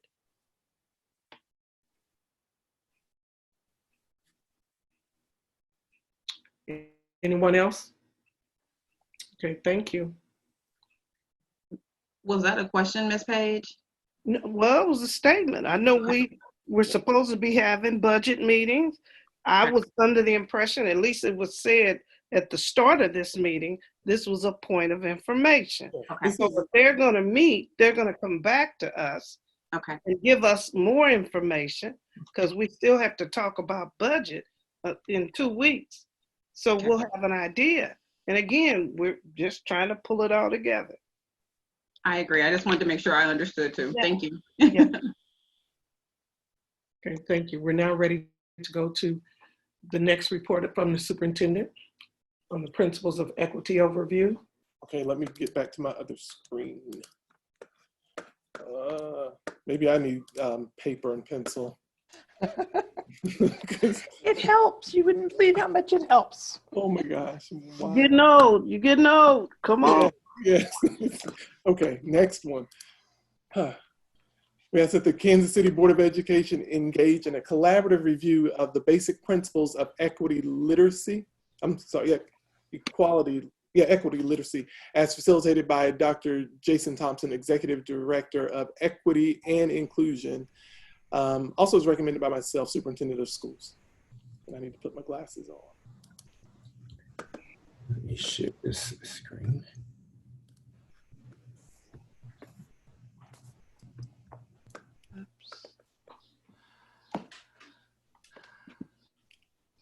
Are you all able to see the screen?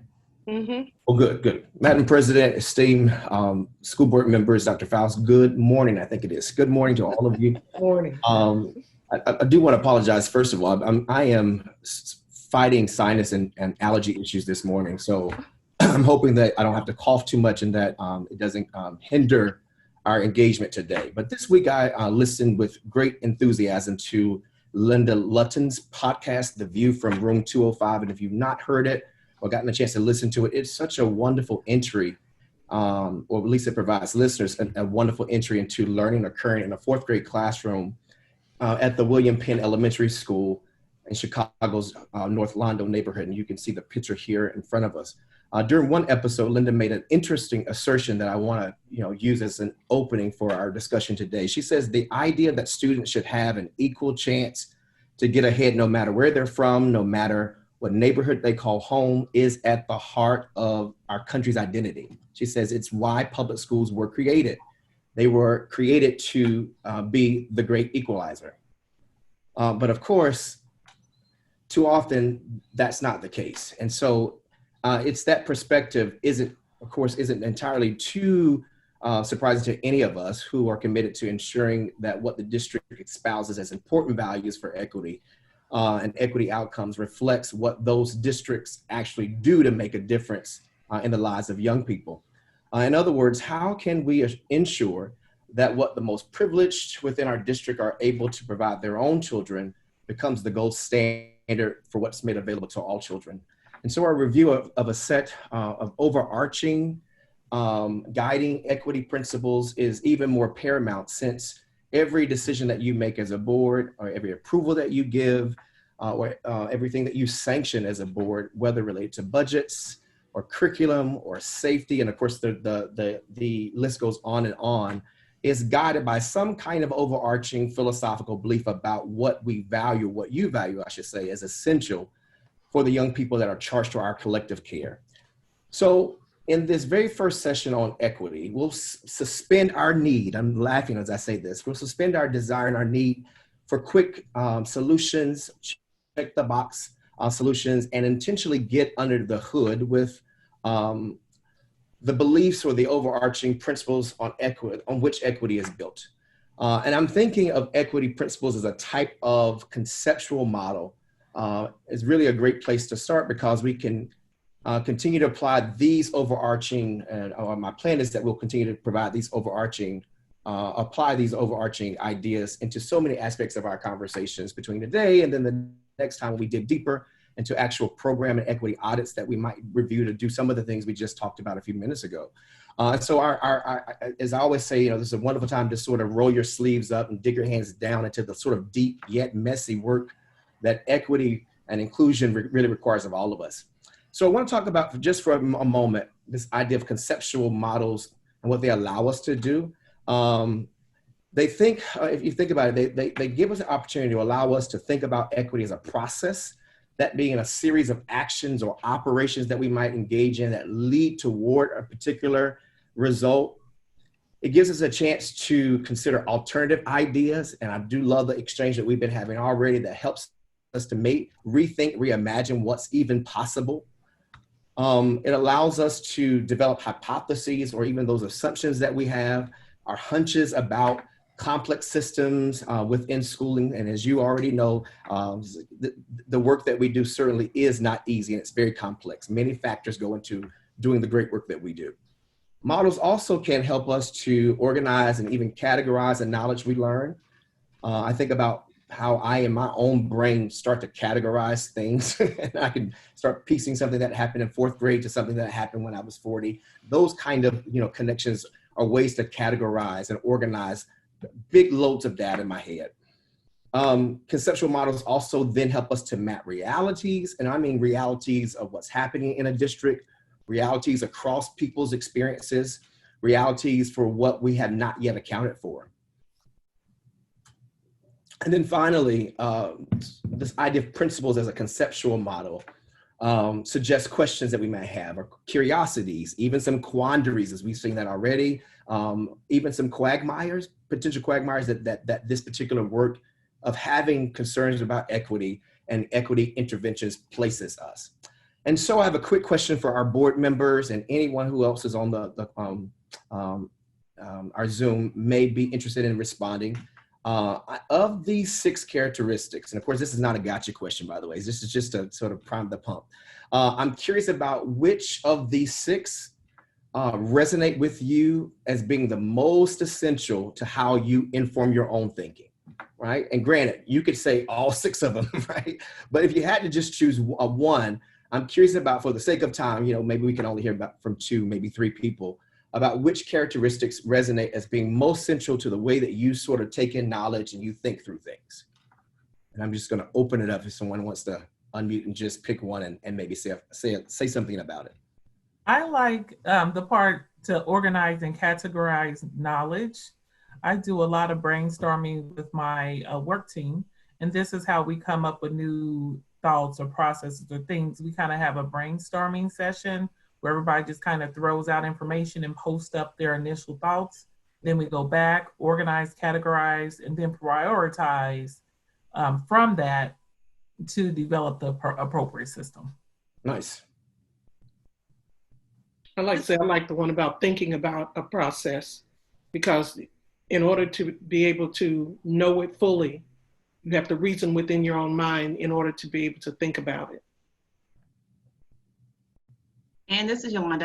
I'm there with Stacy, the organize and categorize the knowledge. Depends on the situation. If I have time to be, slow about how I process it, I am able to make a decision on the fly too if I need to. So I'm just going to push us along with making sort of throwing out a concept here that I think would be helpful as we think about equity. I've used this in work I've done with churches and those particular settings too, to think about our work even today and thinking about equity by thinking about a mechanic and also thinking about a gardener. And for me, a mechanic is able to diagnose a problem, remove the part that's not working, put the new part in, and then you're off with probably a stiff build, but you're off with a functioning car. And so much of what we do in the school district can allow us to make quick decisions and check the box and be a mechanic and maneuver and take things out.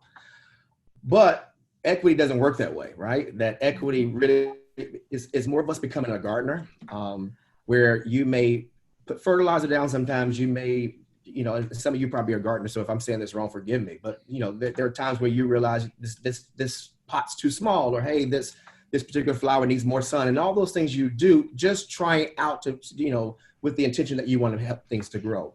So I want to keep that in the back of our mind that this particular work for equity requires that we not become mechanics, but yet we become gardeners to try to, till the soil and do what we can. That some things may not work initially, but we keep pushing toward that greater goal of having equitable outcomes. So thanks for sharing those insights. This kind of thinking is certainly very critical to this work. So here's our challenge today. Should we choose to accept it early on a Saturday morning, which is to really explore a set of overarching principles that guide equity, which I'm extracting from the work of Paul Gorski and the Equity Literacy Institute. It also comes from EdChange. I have provided in our board docs some documents, and I'm going to also add some more things to it after our time together. Because as we always know, we just can't, solve all of these particular issues in one setting. And so this is really just the way to get us going at first. Let's see. As a quick reminder, I talked about this idea of equity last time in my conversation with you.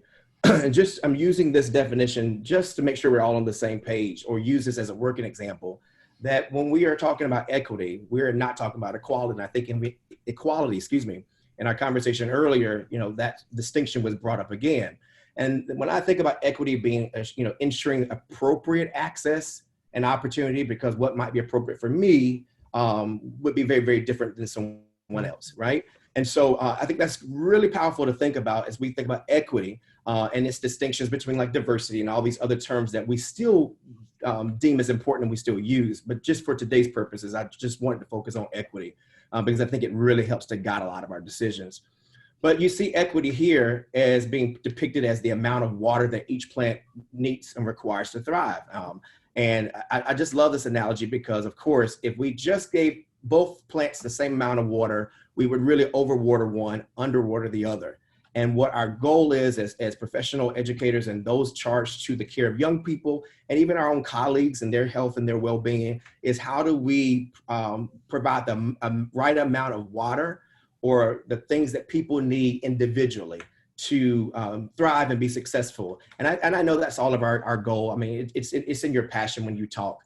But I just wanted to make clear that today we're talking about equity, and that is how do we ensure appropriate access and opportunity across the district when that opportunity may look very, very different depending on the school, or depending on the particular child's specific needs or particular population's needs. Okay. So I want to look at, just for a couple minutes, some ideas that come from this Equity Literacy Institute. And remember, this is just a way to sort of prime the pump. I won't go through all of them, but I really would love to have a conversation. I have a couple places in here where I'll say like, hey, I would love your feedback on this. And this particular work, today is just like as I mentioned previously, is really to just look at these ideas from a conceptual way. When we come back again for our next time, we'll start applying these to actual practical things. We may hit on a few practical things today, but our intention purposely is not to get so down into the mechanics of it, to really think of ourselves as, do we understand the concepts and how these might inform what we do as a school board. So that's our challenge, should we choose to accept it. Okay. Okay. So and again, you have a copy of this, but I want to just talk through a couple of them, and I'm going to go to the poverty of culture. And so just think through this as I talk, and then you may have some generative questions that you might want to raise as well. This idea, I think about my own work as a public school teacher. I think about my work as a student teacher supervisor. I think about my work as a professor before I came here, working with graduate students who would then go back out to be to be professors themselves, or go back into classrooms. And so much of the work that I was doing was about culture. It wasn't about equity. It was really about culture. That was to say, how do I become aware of and sensitive to all of these differences that are happening in my classroom?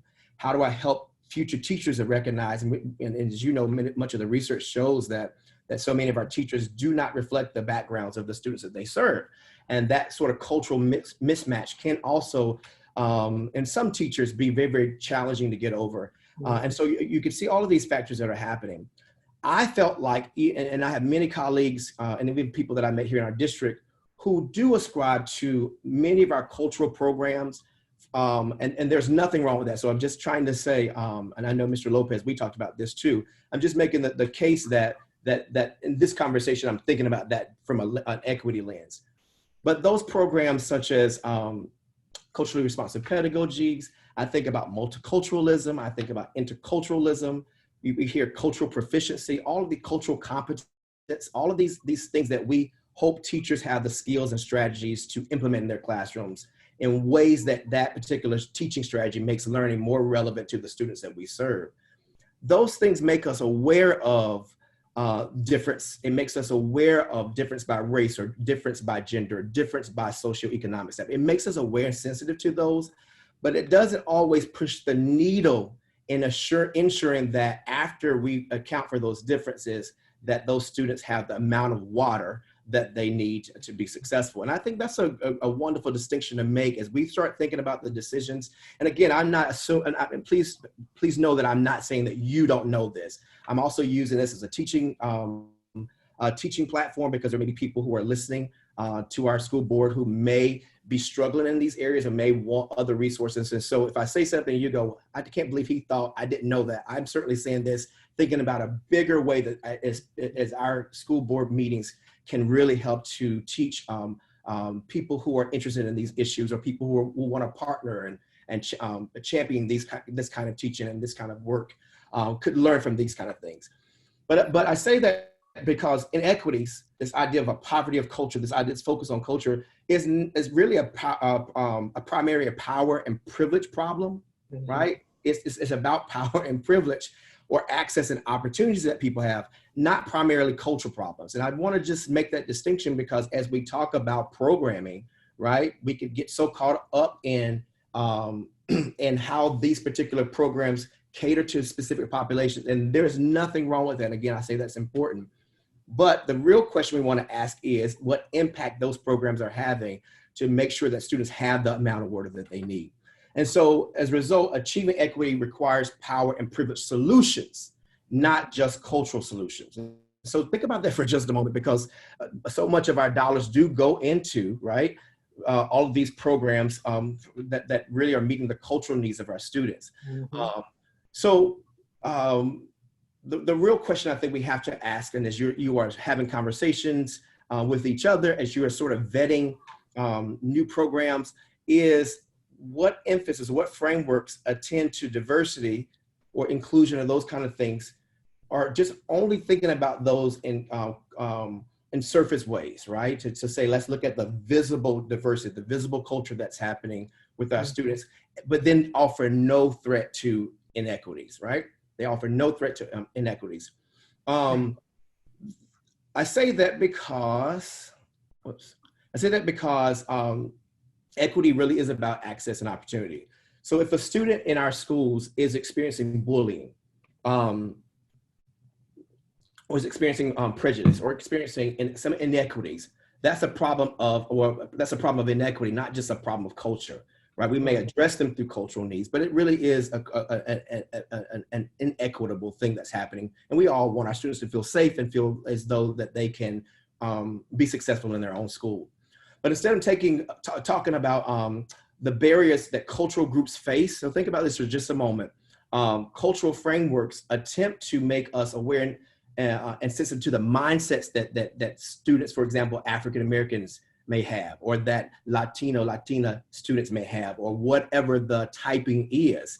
It makes us aware of those mindsets, and it may also help us to mitigate, make better, right? The ways in which students navigate the system, but often it doesn't mean that those particular experiences that those particular groups are going through, it doesn't mean that those things are addressed, right? So you can have a diversity night at your school, which could sort of, and we have these in our district, and it's popular across many districts.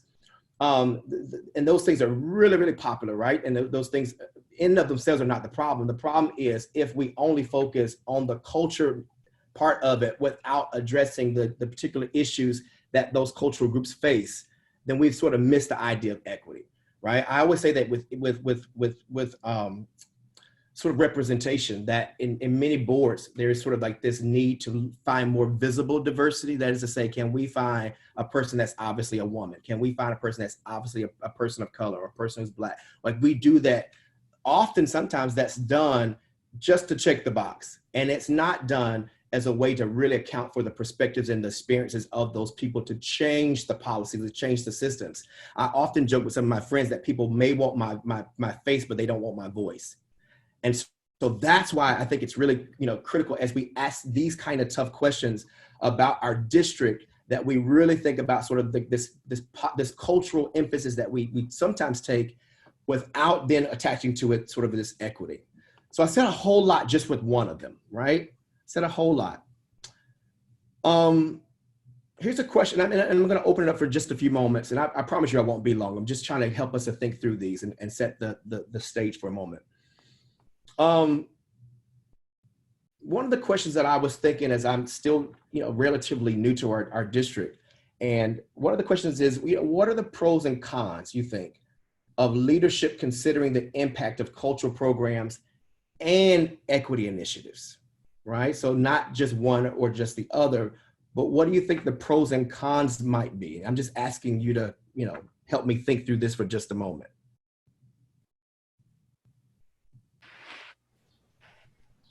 Repeat the question, please. So the question is, thinking about this, that we already have a lot of cultural programs happening, culturally responsive pedagogies, cultural competence, as we try to get our teachers to be more aware and sensitive to things. We have all those programs.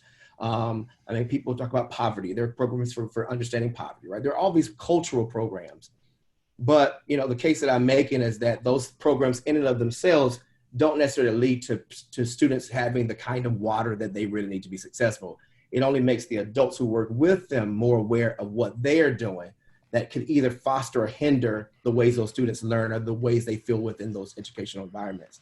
So the question was, what are the pros maybe, or even the cons of a board considering the impact of thinking through our work, both as cultural programs and as equity initiatives? One of the things that comes to mind for me is because our board directly impacts our students, is we want to make sure that our students don't become so siloed in their thinking. We want to make sure that we're providing them experiences that they never think about or they've never even dreamed about. So how do we make them very well-rounded individuals and not a product of necessarily their environment or their current experience? True. And that certainly applies to the young people that we serve, but it also applies to our relationships and interactions with each other too, that we also have an ownership and a responsibility to each other to help us to I guess what I'm trying to say is that I'm not saying that we all have to agree, but I am saying that maybe getting under the hood with the meanings we assign to the differences, right? Because it's not the differences that really matter. Stuart Hall talks about this, the idea that someone is black or that they're white or someone, that's not really the true, it's the way we categorize, and it's a helpful way that our census does those things. But it's the meanings we assign to those differences. And I think that's what I'm trying to say. How do we really understand the meanings that we assign to assign to the decisions that we make? Other pros and cons before I push us a little bit further?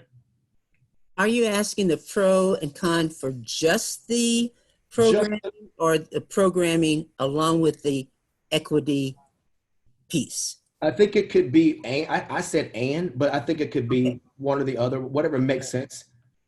If you're just doing program, in my opinion, a pro is that it is a step toward making our students, making our institution a global institution. A con could be a step that those who resist dig in. Yeah. A pro to a culture and equal access is that you truly make your students and your institution function as a whole global institution. And a con, those who resist dig in because they're losing power. So I have this on my notes, Dr. Wynn, which is why I'm laughing. I'm not laughing at you, I'm laughing with you to say that my next point was to say Trust me, laughter is the only thing keep us from coming through the screen. I was going to say that that talking about culture certainly allows people who have the power to remain comfortable. That I can talk about, issues of race without having to deal with racism that may exist. Or I may talk about, gaps in gender pay, which is something we dealt with in higher education. But without necessarily having to be uncomfortable. But of course, people get, when you start talking about power and privilege and access and those kind of things, people certainly can get uncomfortable. Which goes back to my original point that when we start thinking about the principles that got equity, that we may have to do a shift from thinking through just equality, that everybody gets the same thing, same amount of water, to really asking the tough questions about what is it going to take for this particular school to get what they need while this particular school still has what they need. So I think that that's a very interesting point to make. Other comments before I move on to one more? Well, I was going to say that a pro for me would be to be able to reach out and to accept the differences, but with a very positive way in which you can bring about the change and the acceptance. Yes.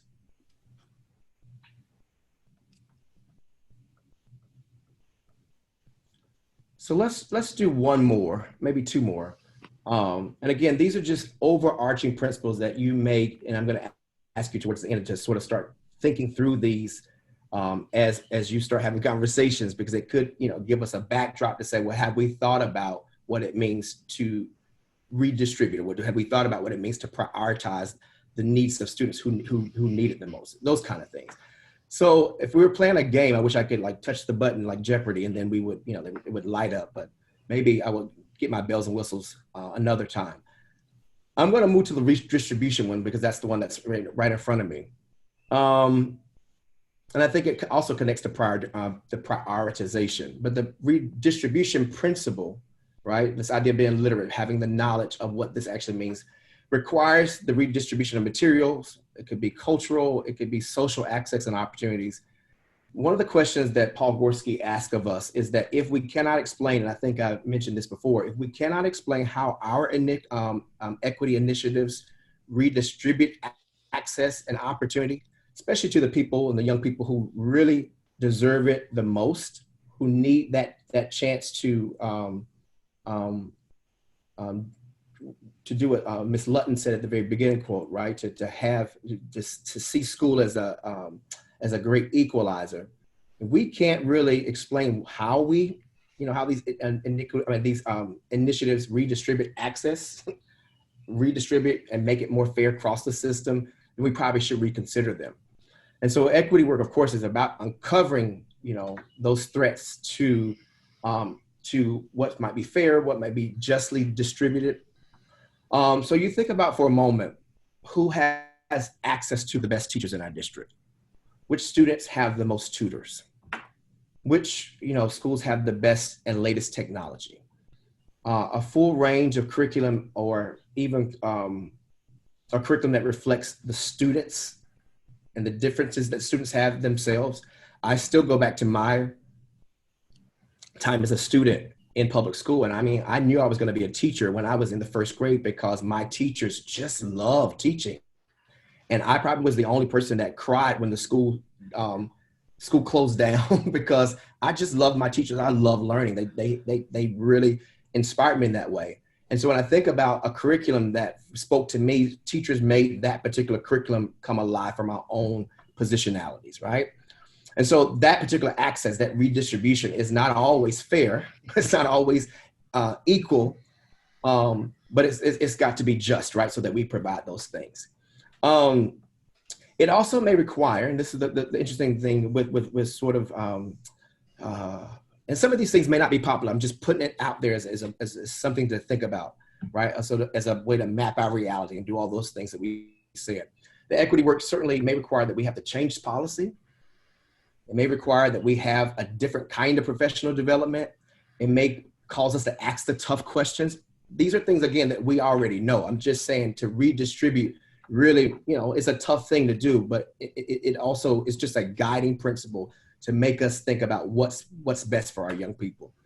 I've already said this, but I'll just say it again, of course, that when you start doing that redistribution or having conversations about that, people with the most privilege and most power often resist or complain about that redistribution as being unfair, right? But I think it's certainly worth a conversation, worth a principle to keep back in your mind. Dr. Thompson, I have a quick question. Yes. So we've challenged Dr. Faust to ensure that all students, no matter the zip code, have the same quality level of education, right? Yes. So when we hear statements saying, well, this school has better equipment than this school, or that school has better teachers than others, it seems that in many areas, through the new idea that we're using of same curriculum, same, no matter which school you go to, if it's third grade here, it's going to be the same if you move. How do we start to tear down those barriers when we are seeing students who perform in previously lower areas now beginning to be higher performing? How do we continue to break down those barriers from community perceptions and perhaps our perceptions? Yeah, so this speaks to my heart only because in many of my own my own background as a teacher, I didn't work at schools that people considered to be at the top. But I worked in schools where I felt like the students needed me the most. And I'm talking about students who I knew could do and compete just as well if they had the teacher who thought that too. And in my own work, my background as a professor and before that, as a teacher, I just had a lot of colleagues who had a deficit model of thinking about what young people's capacities and capabilities were. There's so much research, even you think about the doll, the thing about, I can't remember exactly the name of the experiment. They use those, pardon? The brown-eyed, blue-eyed dolls. When they use those and to really, change the perceptions of people's thought about what was possible. I still think in some ways, even if unintentionally, people still have a deficit model of what it means to me be a teacher in that school, or for me to be at this particular grade level and not that grade level. When I think our job really is, to change the deficit model, that it doesn't matter what school we are in, we are really, as a teacher, not just Dr. Faust, not just as a school board, but the whole district, taken very seriously, that my job is to teach those students. And it's never, and that, of course, as I look to fix injustice, not kids, it's never the kids who are the problem. I mean, I've seen students who have been labeled in certain ways that may be negative, who, because they had a teacher who certainly believed in them and taught them in the same level of rigor. And I'll use that word because sometimes when people see, and I'm not saying again things that people don't know, but often when people don't view those certain students in a certain way, they end up bringing down their level of instruction. I wish I could just, it's interesting. I wish I could go back to some of the older ladies who were my teachers, because they didn't cut any slack with me. And I think part of that push to say you were going to sort of raise to this level, I didn't necessarily get to the level they wanted me to get to, but I got farther and I went higher, at least in that year, than I would have had they had a different model. So I think it's a whole mindset change that's going to have to happen, where we really, say that, what can I do for this child? What can I do to help this particular child that may be very different than the next child that's in my classroom? And I think that's certainly one way to think of it. I think there are many mitigating factors, but I think that's a sort of a change that, a change in ideology from some practitioners. That if I just had those students over there, then I could do something. But really, if you're a certified teacher and you are committed, I really think you can look at sort of like this as a garden, as I used before, not just the mechanic, because I think you give up when you don't see something working. I don't know if that answered your question, but that's just my musing right there. Yes, thank you. Dr. Thompson, Jane Elliott's race experiment. Yeah. Brown-eyed, blue-eyed dolls. Yeah, and she's still doing it. I mean, those, it's just amazing how true that even is.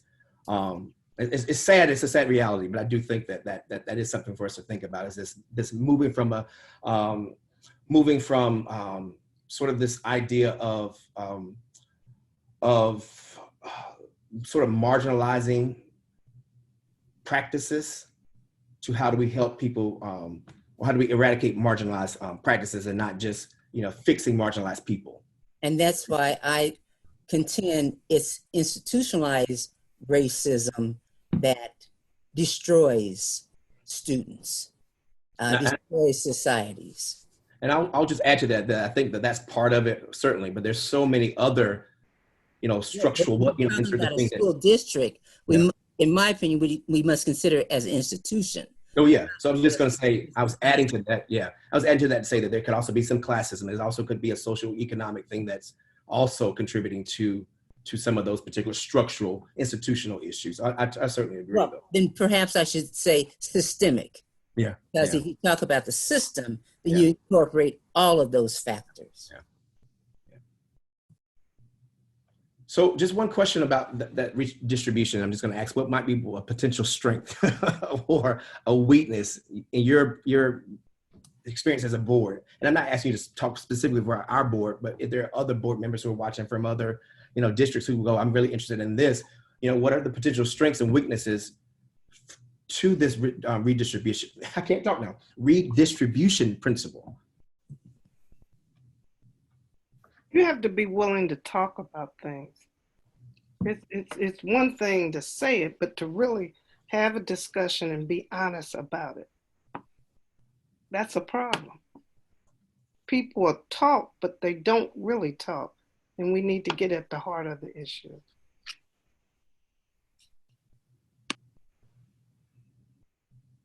That's something I'm also working on, is how do I listen and lean in more so that I'm talking with someone, having a true dialogue. So I certainly echo that, Ms. Page. I think we could do better at having a plan in place for when we get teachers in our district, no matter what their background is. I think having some level of diversity training and getting to know our students, our community, our culture is very important. if you talk to the community, there's a lot of lingo saying the cream of the crop or the best of the best students go to these schools. Well, no, all of our schools are the best schools.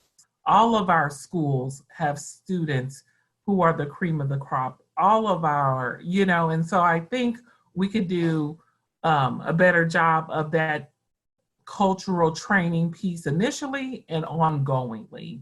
What I think we do really good is, of course, our leaders in our schools, our principals, student leaders, the whole team does a good job of helping reinforce the importance of redistribution of resources. Most recently, we've seen that the AP courses have come back to our schools, language arts are coming back. So a lot of that additional resources that were pulled from some schools and not in other schools are coming back to have a more even of a playing field, especially shown at the upper levels. And then the elementary schools are really showing improvement again with that consistency in what we're doing of ensuring that everyone's learning the same thing in the same grade, in the same way, customizing it for their school. So this year when I went to various schools, it was great to sit in on the meetings where they were having their weekly discussion on how are we going to teach these for our school, our students.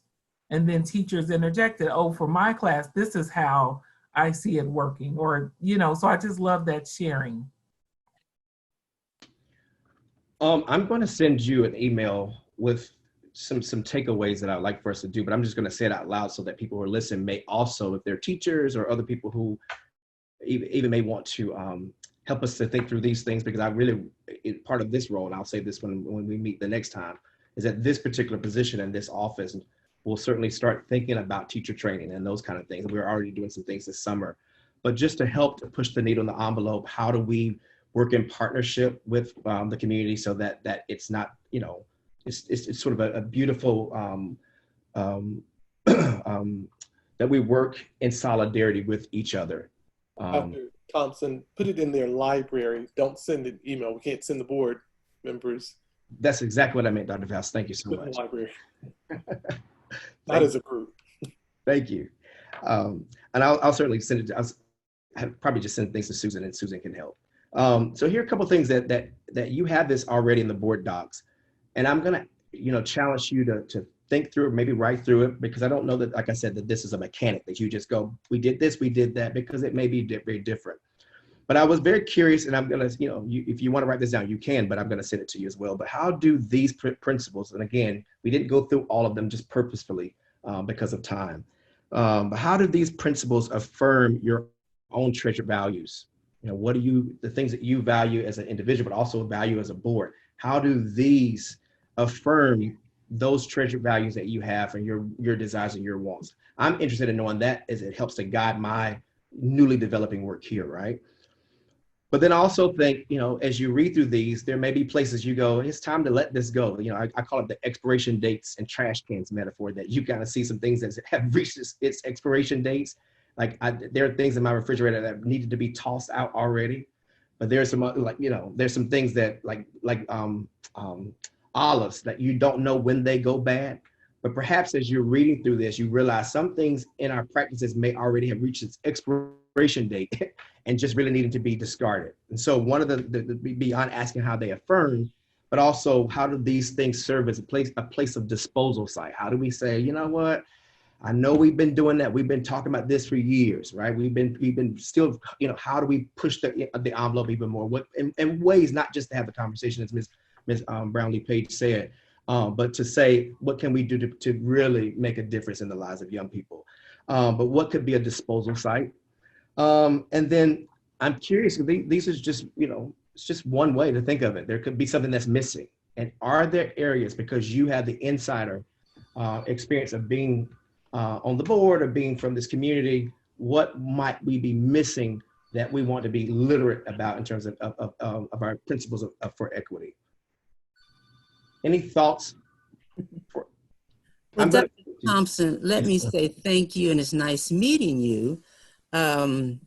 And I will share with you, and you probably already know that with the blessings of the State Board of Education and the Department of Education, I sponsor, along with another representative, a cultural relevant pedagogy seminar that we've only had maybe 1 or 2 people from 500 participate. And in past years, there was a reluctance on the part of the district, because superintendent has to, of course, grant them the ability to attend. It's all free, everything like that.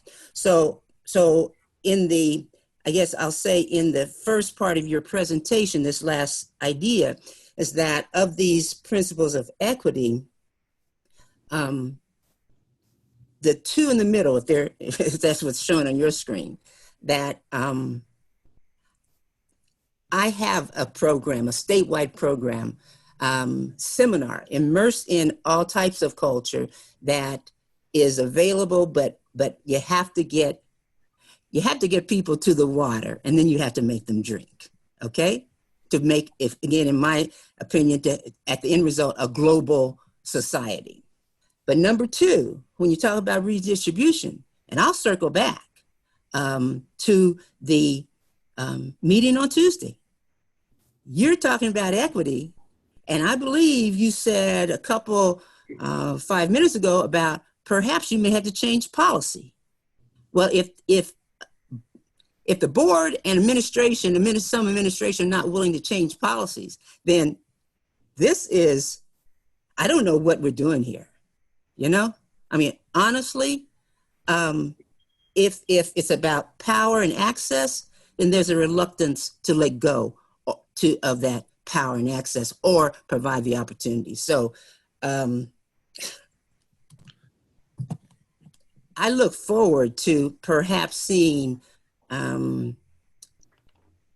how the education of equity proceeds, because there's a great need right here on the board. Well, I just want to chime in and say I'm so excited to think through these issues. And again, I'm just going to throw it out there again that this is not the work of a mechanic. And equity certainly isn't a list of strategies that we could just do and it happens. But I think that for today's purposes, I just wanted us to say, let's think, in terms of concepts, what this could mean. I haven't really applied it to anything yet. I hope that when we meet the next time, we can start reapplying some of these things and thinking through these as it relates to programmatic stuff happening with our young people. So I just wanted to just say that again, that, that I am certainly at this point just thinking as a gardener and going, how do we massage and think through? But these are just the principles and certainly not applied yet. This is Yolanda. So with you being newer to our district, we all have our different filters. We all have our different experiences. And so we, of course, are all going to think differently with different hats. Yeah. I also think while we're going through this, it would be important, and I don't know how you feel about this, but for you to even talk about maybe some of the gaps that you see, not necessarily, it can be from the board perspective, from the district perspective, but I think with that being more like a subject that you are an expert in, it would be good to hear what your thoughts are as well, because we can get very tunnel vision because we're in this thing and we're doing it and we think we're doing the right things, and we all have these different filters and hats, as I said before, but hearing you from an outside perspective, I think that would be good as well. Oh, I'm happy to share it. It's sort of my nature not to necessarily just tell people what to do, but to raise critical questions that help you to decide what you value. And I use that in that one question I want to send to you. What do you value as a board or even as a board member? And I think that because what you value, what I value could be very, very different, but I think it is in that conversation. And I'm just going back to you again, Ms. Page, just because I think you talked about the need to have conversation, to really think through those to think through those particular issues. And I'll just be honest, that this is not easy work. It's messy. It's essential. As I mentioned when I first started, I was happy just doing my cultural, competence stuff. I was happy because I really believed that there were young people whose perspectives were going unheard, and so I really still value that. but for some reason, my own clarion call to sort of jump in and use my own experiences to help the young people who deserve it, and rightfully so, is what kind of started pushing the envelope to sort of equity and inclusion work, and even access work. So, you know, again, I'm not saying that to say that one is not important at all. I think they're all important. But I do certainly look forward to gardening with you. I'll just say it that way. And not being a mechanic. Yeah. No, I appreciate it. I think where I was going is, and even if you're not the person to point them out and you do the exercises to get us there, sometimes we may not even recognize that aha moment. So if you will take the moment to, or take the opportunity to say, you know what, you as a board just had an aha moment that maybe you would have overlooked if we had not had this conversation. Because I think, you know, sometimes we get very caught up in our own thoughts, our own views, our own opinions, and we definitely disregard what other people are thinking or why they have the thoughts that they have. And again, it comes from, and you know this, it comes from our experiences and what we do. So we have different filters. I agree. One of the things that I learned when I was teaching, and I've mentioned it to the board before, that we had a new principal who came into the building, and my question was, what are you going to do? And the response that he gave me was not, what am I going to do, is what we are going to do. And it made me realize that I don't have to force my way onto people with what I want, but what I learned how to do was to listen, to accept the differences, and recognize sometimes it's not as important as what you say, but how you say it. And I've learned how to listen, to accept what is being given to me, but try to make myself even better. And I agree with what Wanda said, in that we have to look at those things, but sometimes let's just move forward and agree that we may disagree in a open and honest way, but let's come to a conclusion. That's what I really focus on. And I appreciate having this access and opportunity with you to be able to understand that there are ways in which I can do better. And that's what I'm looking at. It's not anybody else. I want to do better. I want to learn. And so by doing this, this helps me as a board member to be able to move forward, to make sure that our students, our district, our community understands fully what we are about and what we can do. Thank you. Thank you. I just, what's that? Mr. Oh, go ahead. Go ahead. No, please, please. I was just going to also just say thank you, Dr. Thompson, for the conversation thus far. I know we still owe each other a cup of coffee to chat. Looking forward to that. I think, you know, one of the things that strikes me when we talk around equity and redistribution, and I'd love to dig further into each one of these buckets and how they play together. But there's an inherent threat, right, when we talk about equity and what that means. And especially when you talk about redistribution, you know, the folks that have that privilege, the folks that have that power, when you're talking about moving some of that to redistribute, to have more equity, there's that threat of, well, why are you taking from me? And so I think we're seeing that right now in this pandemic, right? As the pandemic has really surfaced some of the injustice, the inequities that live within our systems. This is something that's that we need to. It's fitting to have conversation, but to also have some action. And so, to Dr. Wynn's point as well, as we're now looking at our budget, you know, that's where we'll see. I'd love to have that equity lens when we're taking a look at our budget to make sure that that what we're doing, equity is a priority for us as a board as well. So I just, you know, I love the conversation and want to dig further into this and just, you know, again, when we talk around equity, though, there is that inherent threat that people. You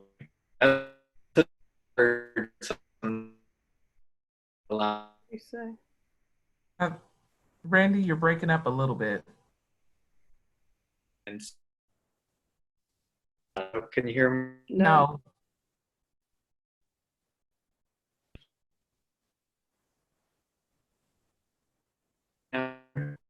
No, we can't hear you now. No. So I'm just going to jump in just to keep us going, and when Randy comes back, he can finish if he wants to. Okay. But I was going to say that this is certainly one way to look at the work we do. I mean, there are many lenses that we can use, but I'm just offering this as one way, and some of this may apply. Sometimes it may not apply to whatever. I think it all depends. But I just am throwing this out as to keep in the back of our mind to help us to make decisions, but also to help to to communicate the reasons behind why we came to a particular decision. So that's kind of kind of the reason why I really want to start with this kind of principle idea before, because you could really get into the mechanics, and I keep using that word. You could be a mechanic and it still become inequitable to somebody else in the system. So that's kind of what I was thinking about. And I do have a question. I know we have a study that we do every year, or a survey of student teachers, or I'm not sure who does it. I think, again, the study shows about how our teachers relate to our students. Are you familiar with that study? And it shows the disconnect sometimes from the expectations of the teacher is different than the student, or the cultural of the teacher. Yeah. I'm not sure of that study, but when does that normally come out for our district? And then is that how we are measuring how we look at the equity piece or cultural relevancy of our district? Or are there other measures that we look at to ensure that we're helping close the gap or fill in this gap of culture relevancy that we have? Are you asking me, Dr. Yeager? Or yes. Yeah. I'm not in a position to speak to what the district's already doing. I have so many notes copied that I may speak inaccurately. But I certainly know that in any good portrait, you want to have multiple perspectives, and we may be going forward re-looking at what we're doing to see how effective it is and what does it really capture what we wanted to capture. So I'm just not in a position to really speak to that now. But that particular outcome is such a national trend. I mean, that's the kind of data everywhere. That's teachers by and large are just having a hard time connect with students, and that's which is probably the emphasis for why there's so many programs that are about culture. How do we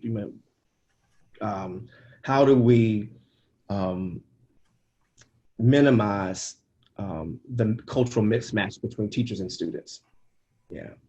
And I think that's under Dave Rand's area, but I'll look for it and try to help get clarification on it, because I wondered how this will be measured, or how will we be able to tell that it's effective, rather than just doing it, and then is it resulting in truly what we want for our district, or are we just doing it just to, like you said, check the box? Yeah, well, I'm certainly want to continue to work with people who are very interested in assuring that whatever data we collect then is what we use to help guide the strategies that we have in classrooms or programs, or even vet if there's a particular program that wants to come to KCKPS, but yet we realize that those particular outcomes don't fit with our student population. We can easily say, well, this isn't pushing us in the direction of ensuring equitable outcomes. It's a nice, shiny new, as I always say, the difference between something being unique and something being useful.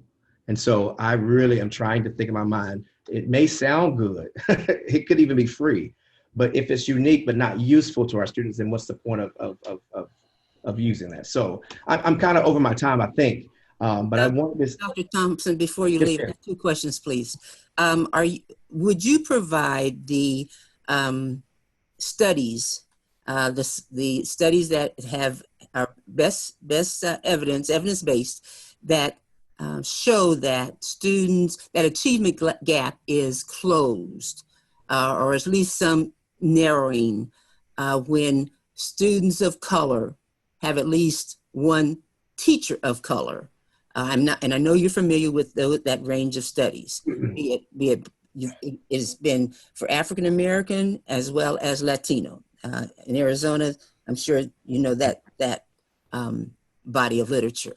And secondly, then, do you have a, I guess, what kind of outcomes are you seeking to achieve? I mean, what is your, this is May. Okay, so school is over. So what do you plan to do? I mean, you're here for a year grant, if that's the way it said. So if you have a year, what does your timeline look like? I would like to know what you plan to do. Yeah. That's part of a conversation I really want to have with you, but not at this time. I can certainly just give a quick overview. But what I did want to do was to get into some of those kind of specifics with how do we do these things, because I really wanted to leave us thinking about these larger ideas. Well, good. I look forward to then discussing these larger ideas in one of those blocks, Map Reality. Yes. And I'm happy to share with you. I have a whole wall now filled with ideas and plans of how to think through this in multiple ways. Of course, I think a year's time is really, you're able to do something, but you may not be able to measure the impact of, within a year, not with equity. But again, the way I conceive of equity outcomes is that, equity sometimes it's hard to have change. You all know that. But I certainly already have my sort of espoused values and plans for what I would love to see happening even more in our district. So, yeah. Thank you. Yeah. Thank you. I'm just going to take us really quickly through because I didn't want to, again, I'm going to send those 3 questions to Susan to get out to sort of think through these. And so we will be even armed as we need this to go then deeper to the next level, which is really looking at programmatic stuff across sort of 3 different approaches of really mining the field for teacher quality, or even programmatic equity, achievement equity, or looking at survey data or equity trends, those kind of things that we'll do next week when we have our next iteration of this. And I may ask that we sort of partner and like you 2 board members read this particular study, and so we can divide and conquer. I know everybody's time is precious and valuable, and I want to respect your time. Just a quick, one of the things that I'm just throwing this out that I think is really helpful is what might be the steps. And I'm just putting this here to say, if we had time, as we are making decisions or thinking through having conversation, when I think about step number 3, for example, these are things that you probably already do, but what you consider to be the possible challenges and opportunities for this particular thing we're vetting, or this particular thing we're thinking.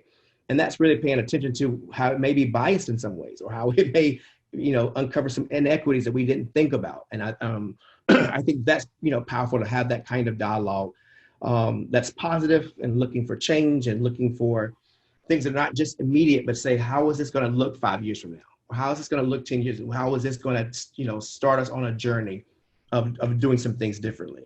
And even beginning to imagine equitable and just outcomes. And I think that's also possible, right? And also necessary, is that when we think through decisions or board decisions, from graduations to textbook adoptions, whatever, all the beautiful things that you do, how do we think about this from equitable outcomes and just outcomes? And you're already doing that. I'm just sharing this as a resource for people.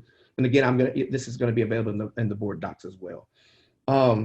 So that we can have a nice step and plan to vet, the process that we're engaging in to come to the very end goal of saying, yes, we've done our due diligence to ensure that the work that we're doing, the work that's charged to our hand, is leading to equitable outcomes for all students. As I said before, the gold standard for what's made available to every child. Finally, my last slide. I just use this, and I'm not going to have us go through this, but I love this. I use it a lot in my own work. But Heidi Jacobs, in her Curriculum 21, Essential Education for Change, raises 3 questions that I've been transferring and applying into many aspects of my work. And I'm really looking forward to the board thinking through this as well as we go forward. But what's essential and timeless to the work that you do as a board forward? Like what do we want to hold on to and not ever let go of? Because it just is working so well. It means so much to our students and our families in this community, and to education at large. What's essential and timeless, what's not essential, what's dated, what should have been thrown out. It could be practices, it could be attitudes, it could be a lot of things, right? What's been on the shelf too long, right? What's been in the cupboard too long. And then, of course, the real exciting part is that we may have to create something that's necessary.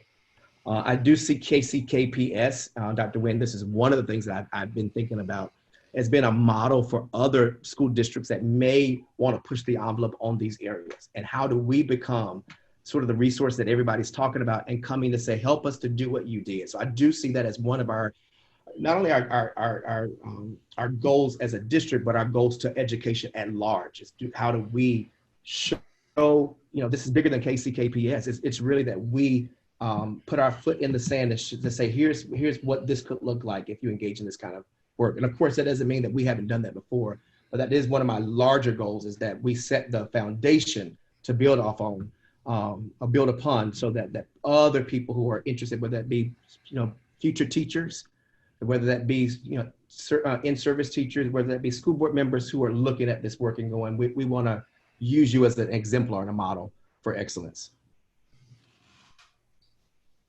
And I think I'm going to stop there, just because if I don't, I'll keep talking, of course. But thank you for just going through this, and I look forward to continued exchange and dialogue about what might be helpful to push the envelope for equity and inclusion in our district. Thank you, Dr. Thompson. Thank you for bringing to our attention the important equitable outcomes and how necessary they are to bring about immediate results with supportive change. You have done an excellent job. Can't wait until you take us to the next level. I would agree. It does cause us to think. This is just scratching the surface. So, hopefully we'll dig a little bit deeper as we start responding to some of these questions and reviewing next time some actual studies and looking across a lot of these things. So thank you. I enjoy listening to you. So with that, we will go ahead, and if you could close your, thank you. So Dr. Faust, is there anything else you want to add? Dr. Faust, you're on mute. I was just talking away. No, we don't have anything else to add. Okay, thank you. Any other board members? Anything you would like to say? Nothing other than thank you again. Look forward to continuing to work through this. Yes. Thank you so much. And if that is everything, with that, our meeting is adjourned. We are dismissed. Have a good day.